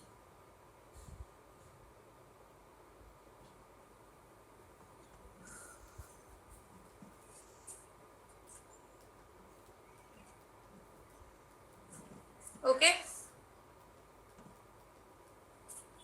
इसको खत्म बेटा ऐसे ही करना पड़ेगा. आई नो बोरिंग लग रहा है थ्योरी बट ऐसे ही करना पड़ेगा. Then the third is globalisation. Globalisation का मतलब फॉरेन ट्रेड को इंक्रीज करना, ग्लोबलाइजेशन होना फॉरेन कंट्रीज के साथ, इंट्रोड्यूस होना. So the integration of domestic economy with world economy is known as globalisation. In other words, it may be defined as the process associated with increasing openness, growing economic independence. It means basically government ने क्या किया, लोगों को और जो हमारे local traders थे, businessman थे, उनको मौका दिया, अपॉर्चुनिटी दी फॉरेन मार्केट में जाने की, फॉरेन मार्केट से इंपोर्ट और एक्सपोर्ट करने का, उनके साथ मिलकर मार्केट करने का, बिजनेस करने का ये अपॉर्चुनिटीज दी. अब गवर्नमेंट ने क्या किया, फॉरेन इन्वेस्टमेंट की इक्विटी लिमिट को इंक्रीज किया. 40% से कितना कर दिया, 51% कर दिया. जो टैरिफ थे, जो उनको इंपोर्ट और एक्सपोर्ट गुड्स को इंपोर्ट करने में जो बहुत सारे टैक्सेस देना पड़ता था, उस टैक्सेस को, टैरिफ को क्या किया गवर्नमेंट ने, कम किया, reduction in tariff. Then removal of quantitative restriction. जो भी रिस्ट्रिक्शंस थी, इट मींस लिमिट कर रखी थी कि आप इतना ही सामान सेल कर सकते हैं, इतना ही सामान परचेज कर सकते हैं, क्वांटिटी थी, उसको भी क्या कर दिया, रिमूव कर दिया कि अब आप कितना भी प्रमोट कर सकते हैं. इससे क्या हुआ, गवर्नमेंट का, इंडिया का जो फॉरेन ट्रेड था उसमें इंक्रीज हुआ. पहले क्या था, पहले इसमें क्वांटिटी में रिस्ट्रिक्शन थी कि सिर्फ आप इतनी ही क्वांटिटी परचेज और सेल कर सकते हो. तो ये चीजें आपकी हटाई गई हैं. अब आपको क्या करना है, because these are very important, ये पॉलिसीज बहुत इंपॉर्टेंट है. एक बार मुझे वापस से बता दो, LPG क्या क्या है. ये LPG कैसे कीवर्ड से याद रखोगे.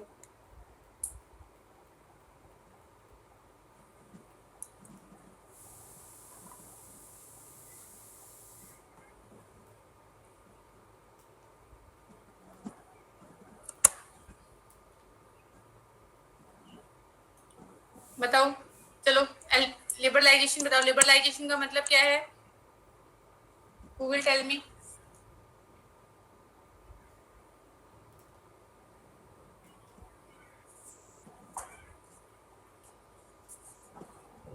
बोलो बेटा बोलो.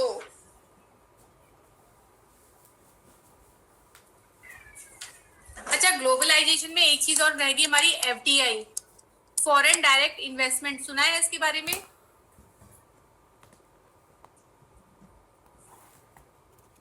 Yes or no?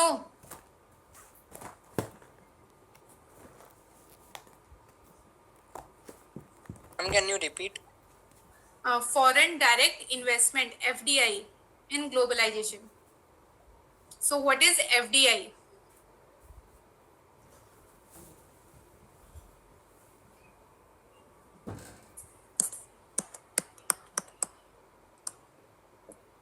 No idea. Foreign direct investment. हाँ, क्या नाम से समझ में आ रहा है. इट मीन जो फॉरेन है वो डायरेक्ट इन्वेस्ट कर सकता है. इट मीन्स अब फॉरेन तो नहीं इन्वेस्ट करेगा, ऑब्वियसली कंपनीज करेंगी. सो इसमें because of FDI, I think 3 से 4 साल पहले ये पॉलिसीज आई थी. काफी सारा इसमें क्रैशेस हुआ था, लोगों ने काफी इसको अपोज किया था, फ्री फॉरेनर्स को मौका दे रहे हैं. सो फ्रॉम FDI जो फॉरेन कंपनीज है वो डायरेक्टली आके इंडियन कंपनी के साथ मिलके काम कर सकते हैं, चाहे वो ज्वाइंट वेंचर हो और MNC हो. फॉरेन MNC सीधा इंडिया में आके किसी भी इंडियन कंपनी के साथ मिलके काम कर सकती है, उसके लिए उनको कुछ लिमिट तक. तो ये गवर्नमेंट ने उनको परमिशन दे दी, that is FDI, foreign direct investment. Okay, so foreign direct investment is also come in globalisation. Globalisation के अंदर ही फॉरेन डायरेक्ट इन्वेस्टमेंट को भी इंट्रोड्यूस किया गया था. इससे क्या हुआ, फॉरेन ट्रेड काफी ज्यादा इंक्रीज हुआ. जैसे कि आप इसका सबसे अच्छा एग्जांपल ले सकते हैं मारुति सुजुकी.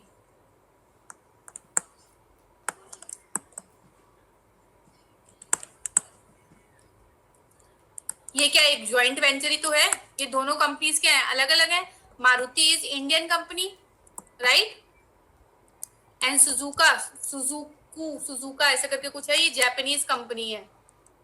सुजुकी नहीं है, सुजुकी तो इंडिया में आके बन गई है, वो कुछ और उसका नाम है, सुजुका करके कुछ नाम है उसका। सो अब इन दोनों ने क्या किया, मिलके जॉइंट वेंचर किया और कंपनी का नाम दे दिया Maruti Suzuki. So that is just like a joint venture and a good example of FDI. Foreign company थी, मारुति यहाँ पे काम करी, तो उन्होंने देखा मारुति काफी ज्यादा पुरानी है और लोगों में फेवरेट भी एक तरीके से, क्योंकि इसकी सर्विसिंग अच्छी है, पार्ट्स मिल जाते हैं। तो उन्होंने कंपनी ने इसके साथ जॉइंट वेंचर किया। और अगर और एग्जांपल ले सकते हो आप, just BMW and one more thing,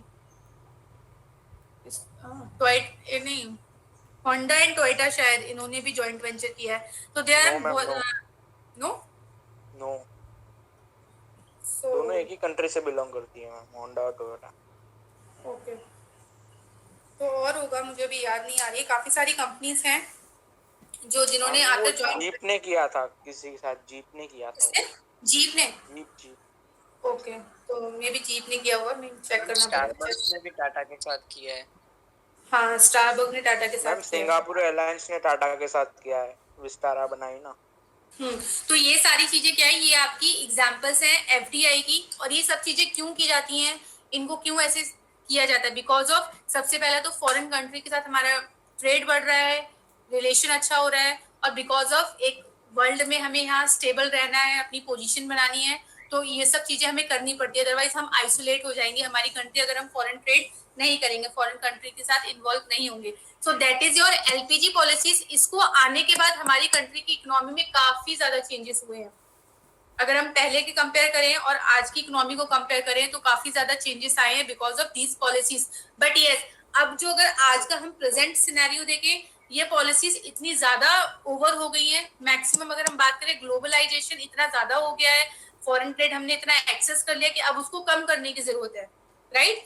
इसीलिए इतना ज्यादा मेक इन इंडिया नाउ, ये बिकॉज ऑफ दिस, ये कोविड में भी काफी ज्यादा ट्रेंडिंग हुआ था, लोकल को वोकल करो, कि जो हमारे लोकल वेंडर्स है उनके पास सेल नहीं हो रही है तो उनको ज्यादा से ज्यादा प्रमोट करने की कोशिश की गई। देन गवर्नमेंट ने बोला है कि मैक्सिमम खुद मैन्युफैक्चरिंग करो। डिफेंस के काफी सारे इक्विपमेंट्स हैं, देन चीजें हैं जो इंडिया में खुद क्रिएट हो रही हैं, खुद बन रही हैं, तो इन चीजों को अब प्रमोट किया जा रहा है। क्यों? क्योंकि अगर हम अभी क्या है, हम एक बिग इंपोर्टर हैं, हम सबसे ज्यादा क्या करते हैं, परचेज करते हैं फॉरेन कंट्री से, तो वो ना करके हमें क्या बनना है, एक्सपोर्टर बनना है। तो उसके लिए हमें हमारी कंट्रीज पे ही ज्यादा से ज्यादा ट्रेडिंग करनी पड़ेगी, हमारी कंट्री में खुद प्रोडक्शन करना पड़ेगा। अब देखो, अपनी कंट्री में प्रोडक्शन करने के लिए हमें सबसे ज्यादा क्या इंक्रीज करना पड़ेगा, क्वालिटी इंक्रीज करनी पड़ेगी। क्योंकि अगर अभी भी हम देखें, जो लोकल प्रोडक्ट्स हैं, अगर उनकी क्वालिटी इतनी ज्यादा अच्छी नहीं है, स्टेबल नहीं है, उनको हम लॉन्ग टाइम तक नहीं रख सकते as compare to other products जो पहले से चलते हुए आ रहे हैं।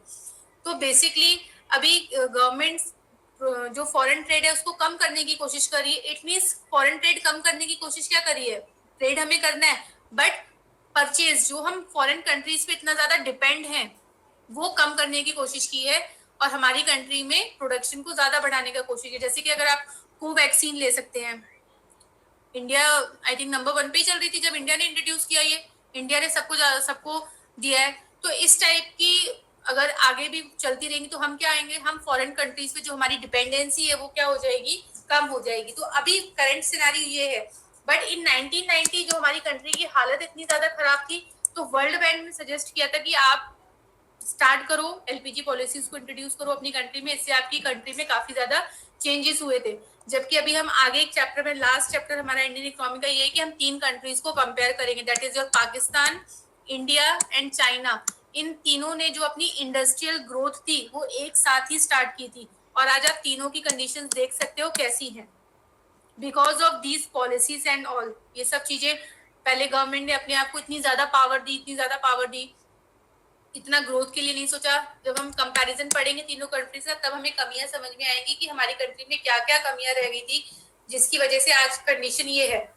अब अगर हम चाइना को कंपेयर करें, उनका टेक्नोलॉजी और इंडस्ट्रीज में वो काफी ज्यादा आगे हैं अपनी कंट्री से, और बहुत सारी कंट्रीज से अगर कंपेयर करें, तो ये सब चीजें हैं। बेसिकली अभी आपको सिर्फ एलपीजी पॉलिसीज पे फोकस रखना है। So LPG is your L is your liberalisation, government ने फ्रीडम दी, रिस्ट्रिक्शंस को कम किया, बैरियर्स, ट्रेड बैरियर्स हटाए। बेसिकली आप इसमें ट्रेड बैरियर्स याद रखेंगे तो भी आपको इजी रहेगा। ट्रेड बैरियर्स हटाए गवर्नमेंट ने, रिस्ट्रिक्शंस कम की। प्राइवेटाइजेशन में गवर्नमेंट ने मोर राइट किसको दिया? टू प्राइवेट सेक्टर, और we can say market. Globalisation में गवर्नमेंट ने एफडीआई को इंट्रोड्यूस किया। देन फॉरेन ट्रेड इंक्रीज किया। फॉरेन ट्रेड किस तरीके से इंक्रीज होगा? जो टैरिफ थे, टैरिफ को कम किया, टैक्सेस कम किए, क्वांटिटी जो थी, पहले क्वांटिटी गवर्नमेंट ने फिक्स कर रखी थी, उसको अबॉलिश कर दिया, उसको हटा दिया। तो ये सारी चीजें हुई हैं। ये कब हुआ? इन 1991। क्लियर?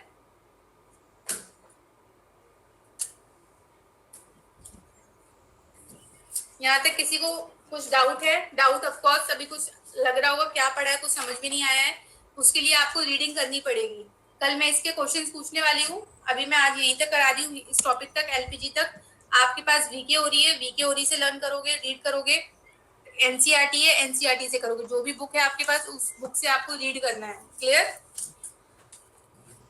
पर मैं कल पूछने वाली हूँ आप लोगों से। और अभी आपका शेड्यूल भी रेडी हो गया है, नेक्स्ट वीक से वो आपका कंटिन्यू शेड्यूल रहेगा। आई थिंक ग्रुप में आपको शेयर कर देंगे सर, जो भी लेक्चर्स जिसके अकॉर्डिंग होंगे। टेस्ट है आपके वीकली, आई मीन 3 टेस्ट है आपके वीक में, 3 नहीं 4, हर सब्जेक्ट का एक टेस्ट है आपका। संडे आपका कोई टेस्ट नहीं होगा, संडे आप फ्री हो। मैम कितने घंटे क्लास हो? क्लास वही same 4 to 7।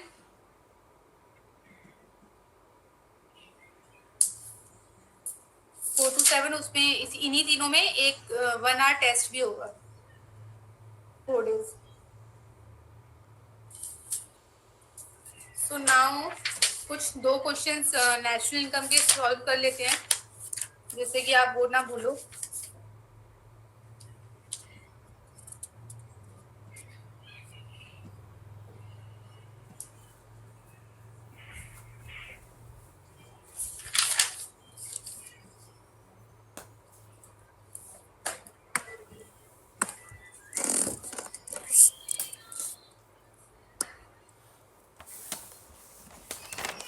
Calculate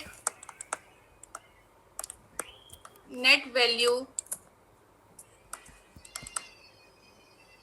added at factor cost.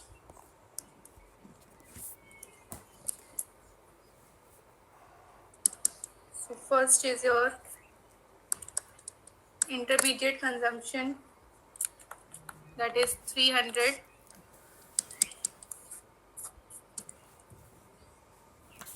इसका ना 2 से 3 मिनट में आंसर आना चाहिए बस, इससे ज़्यादा टाइम नहीं लगेगा।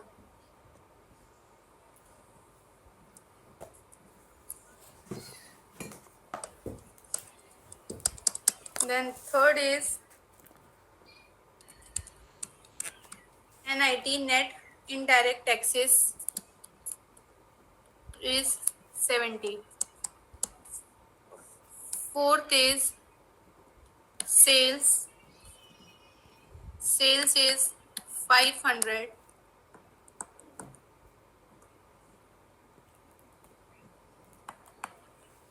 Fifth is consumption of fixed capital, 20. And last is imports. Import is 40. So calculate net value added.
Done.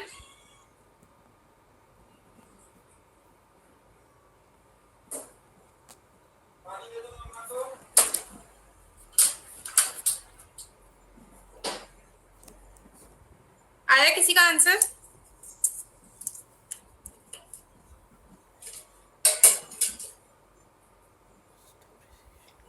One sixty 160 160 160 किसका आया ये नाम बताओ।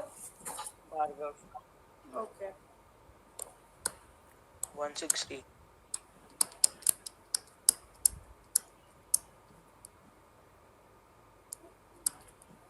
और बताओ और किसका क्या आ रहा है? दो बच्चों का तो 160 160 आ रहा है। yes ma'am 160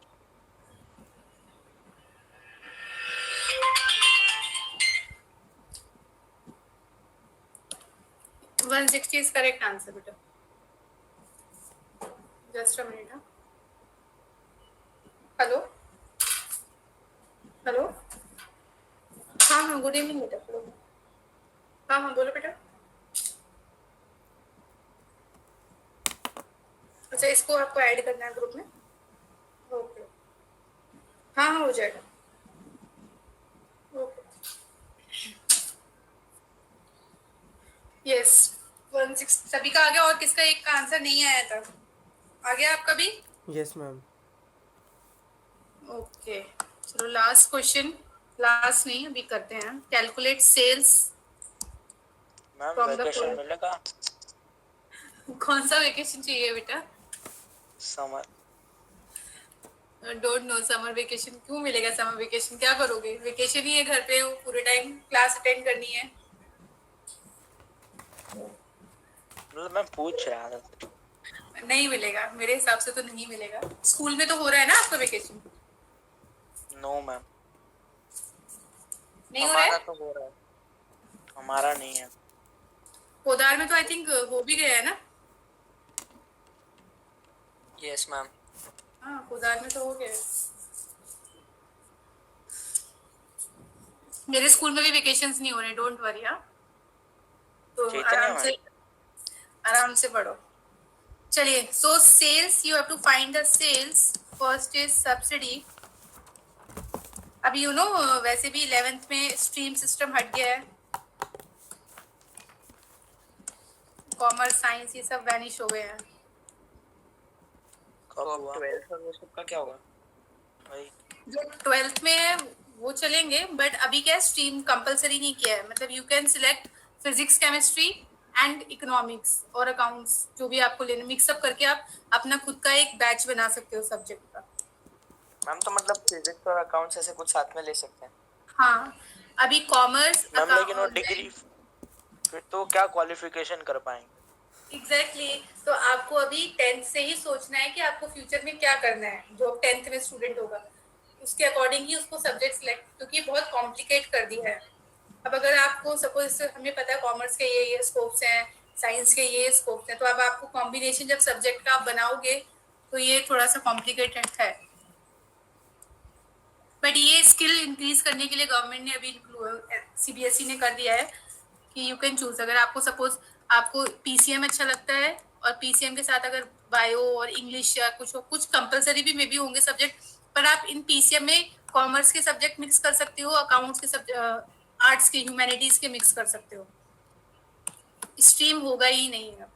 क्लासेस सेक्शंस किसके अकॉर्डिंग बनेंगे? आपके सब्जेक्ट के अकॉर्डिंग, जैसे जिन्होंने जो जो सब्जेक्ट्स लिया होगा।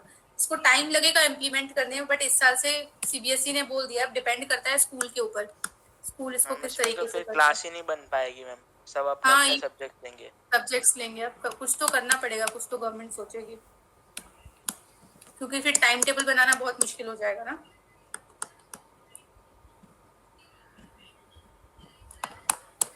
बट ये अभी जो न्यू एजुकेशन पॉलिसीज आई हैं उसमें ये बोला था इस साल से इम्प्लीमेंट करने के लिए बोला है। So intermediate consumption is 3000.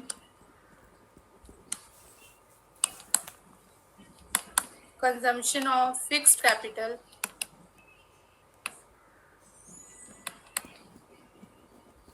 is 700.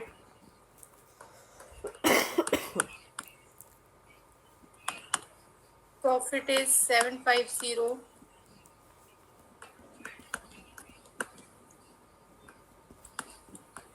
NVA at FC is 2000. और जो भी वर्क हो रहा है आप लोगों के पास ना नोट डाउन होना चाहिए.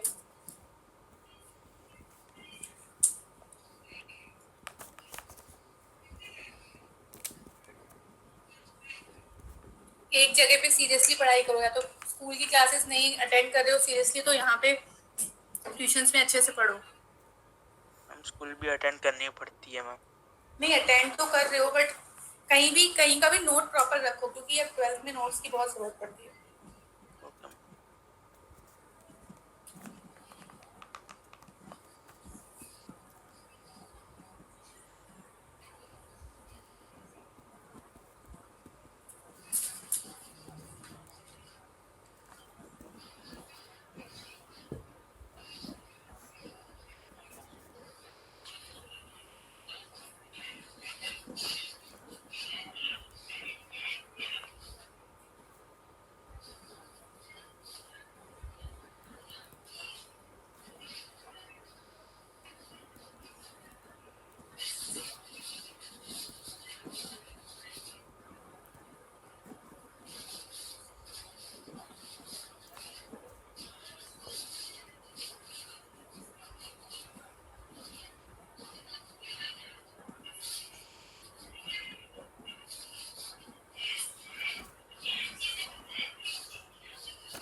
4,000. नो 3,800. ये भी नहीं है. 3,600.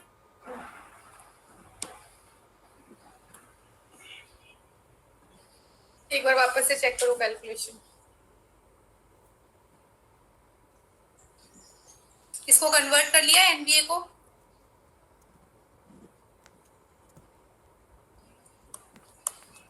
एनबीए को जीवीए एमपी में कन्वर्ट करना था. इट मींस नेट से क्रॉस जाना था एंड एफसी से एमपी.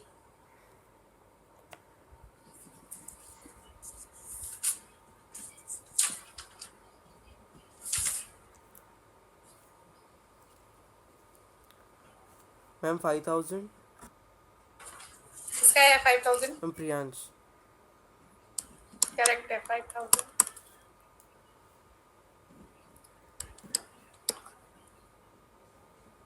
आप लोगों का क्यों नहीं आया है ये 4000 जिसका है चेक करो. 1000 का क्या गड़बड़ कर दिया है.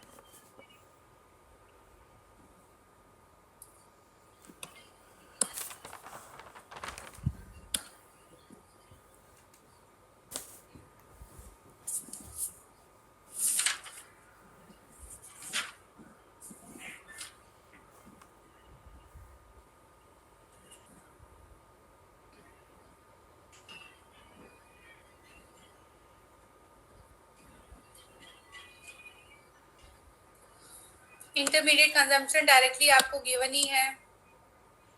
देन क्लोजिंग ओपनिंग निकाल लोगे, दोनों को माइनस हाँ मैम आ गया 5,000 आ गया.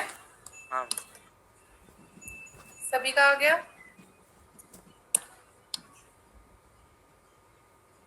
Yes ma'am. सबका आ गया इसीलिए यस नहीं बोलना है. अगर नहीं आया है तो नो ही बोलना है. Okay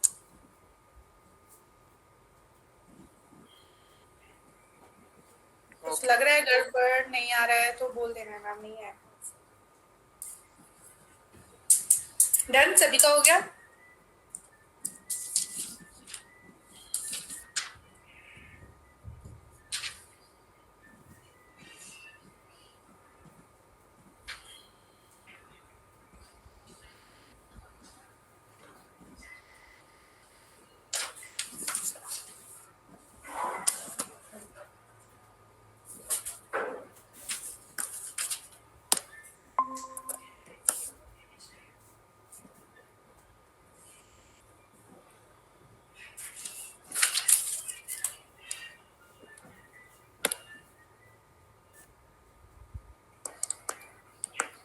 NVA at FC calculate करना है. Sales is 400. Change in stock is -20.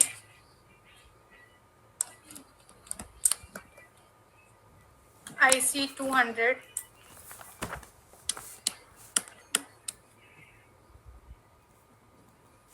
NIT is 40.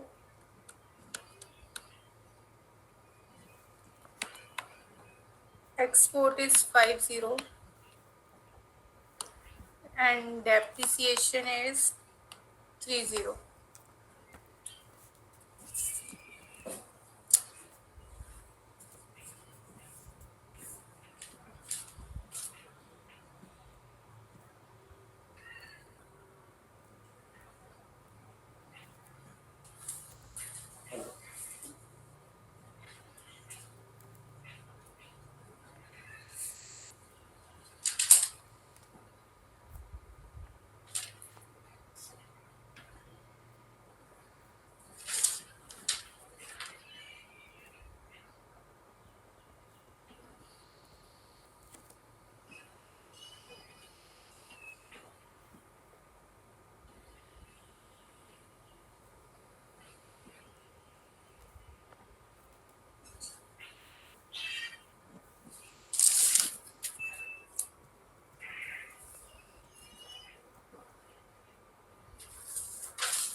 Ma'am 100. 100.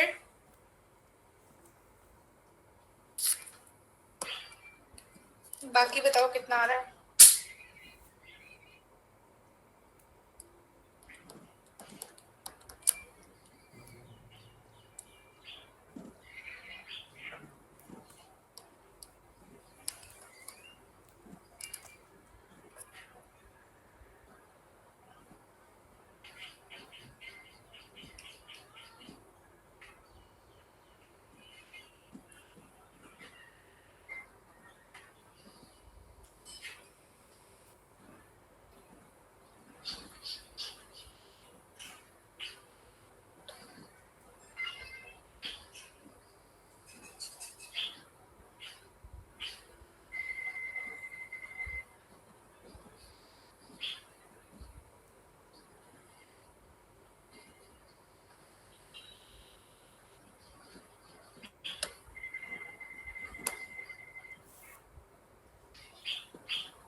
सभी का 100 आया है.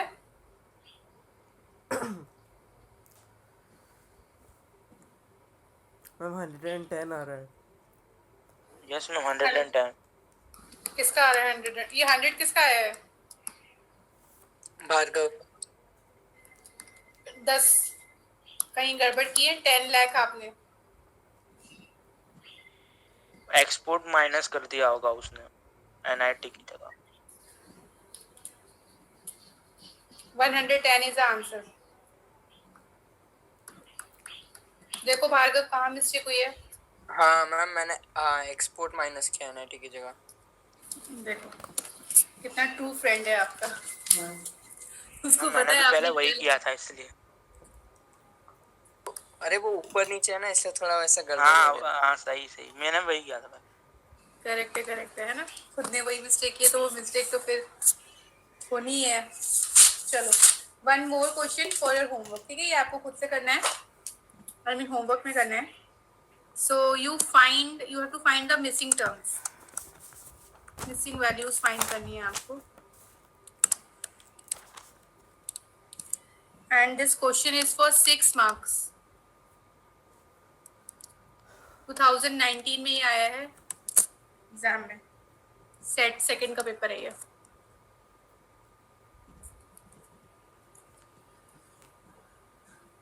तो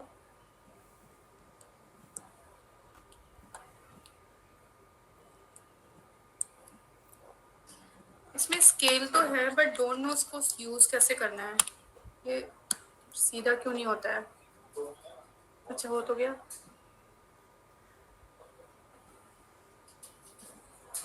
अबे ठीक है.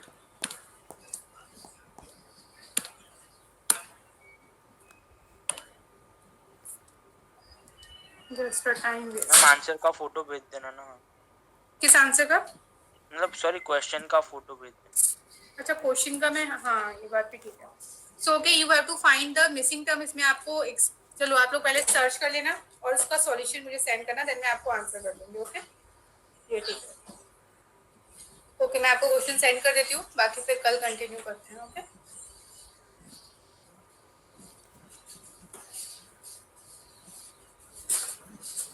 और इंडियन इकोनॉमी का वीके हो रही है आप लोगों के पास, प्लीज रीड दैट. उसको अच्छे से रीड कर लेना.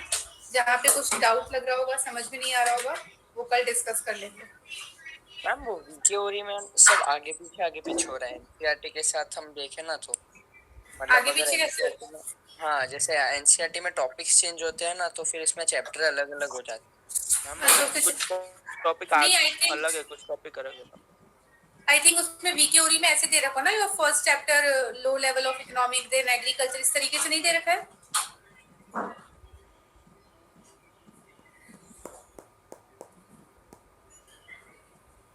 अभी मेरे पास वीके ओरी है नहीं तो फिर मैं आपको देख के बताती हूँ.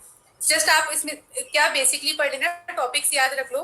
First is your 5 year goal plans, introduction, NITI Aayog किसने इंट्रोड्यूस किया, then what are the problems in agriculture sectors में क्या क्या प्रॉब्लम्स थी, इंडस्ट्रियल सेक्टर में क्या क्या प्रॉब्लम्स थी, then what is LPG policies, mean economic reform. यहाँ तक पढ़ लेना. ठीक है, थोड़ा थोड़ा सा रीड कर लेना. जो जो टॉपिक आपको याद आएंगे क्लास में हुए थे वो मिल जाएंगे अगर वीके हो रही है, उसके अकॉर्डिंग रीड कर लेना. Okay okay. इसके बाद मैं आपको ये वाले नोट सेंड कर दूंगी. इसमें डायरेक्टली यूनिट वाइज दे रखा है, तो इससे भी आप रीड कर सकते हो. मैम कौन से टॉपिक्स के ज्यादा मार्क्स होंगे? मतलब वो नीचे वाले चैप्टर्स के ज्यादा होंगे या फिर ऊपर वाले? नहीं ऐसा नहीं है. क्वेश्चन देखो, एक आपका डेफिनेटली क्वेश्चन आएगा एग्रीकल्चर से रिलेटेड कि what are the problems during colonial period, क्या क्या प्रॉब्लम थी.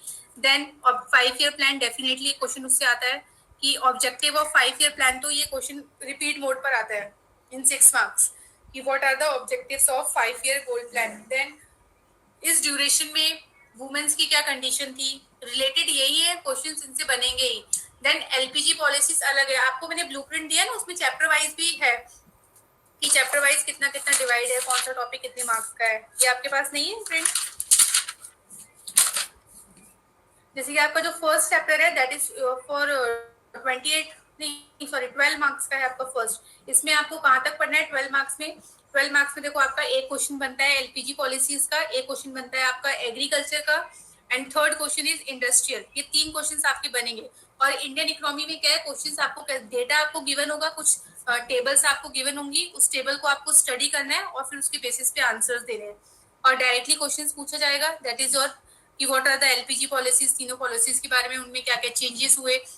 अगर एलपीजी कभी डायरेक्टली नहीं पूछा जाता, इकोनॉमिक रिफॉर्म आएगा कि what is economic reforms in 1991. तो कहीं भी इकोनॉमिक रिफॉर्म वर्ड यूज होता है तो you have to mention these policies. ये तीनों पॉलिसीज आपको मेंशन करनी है. देन एग्रीकल्चर में पढ़ लेना, एग्रीकल्चर में क्या क्या प्रॉब्लम्स थी जो मैंने अभी बताया था, जिसमें कमर्शियलाइजेशन था, लैक ऑफ रिसोर्सेज थी, लैंड रेवेन्यू सिस्टम्स था, ये सारी चीजें.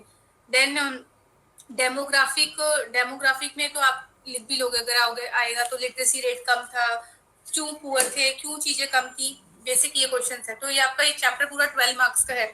इसमें से 3 से 4 क्वेश्चन तो बन ही जाएंगे आप लोगों के, क्योंकि 6 मार्क्स का एक क्वेश्चन डेफिनेटली है. 6 मार्क्स में LPG policies, it means Indian economic reform से क्वेश्चन, या फिर तो objective of 5 year goal plan. इसको तो बेटा डेफिनेटली दोनों क्वेश्चंस लर्न कर लेना। बाकी मैं आपको इंपॉर्टेंस दे दूंगी, हमारा चैप्टर ओवर होगा, फिर मैं आपको इंपॉर्टेंट क्वेश्चंस लिखवा दूंगी, तो आप उसको नोट डाउन कर लर्न कर लेना, ठीक है। Okay ma'am. वो इजी हो जाएगा, क्योंकि ऐसे इसको पढ़ना ही बहुत वास्ट है, इसका कोई लिमिट नहीं है इंडियन इकोनॉमी का रीड करने के लिए। Okay then, see you tomorrow. मैं आपको भी क्वेश्चन सेंड कर देती हूँ, उसको नेशनल इनकम का सॉल्व कर लेना। ओके,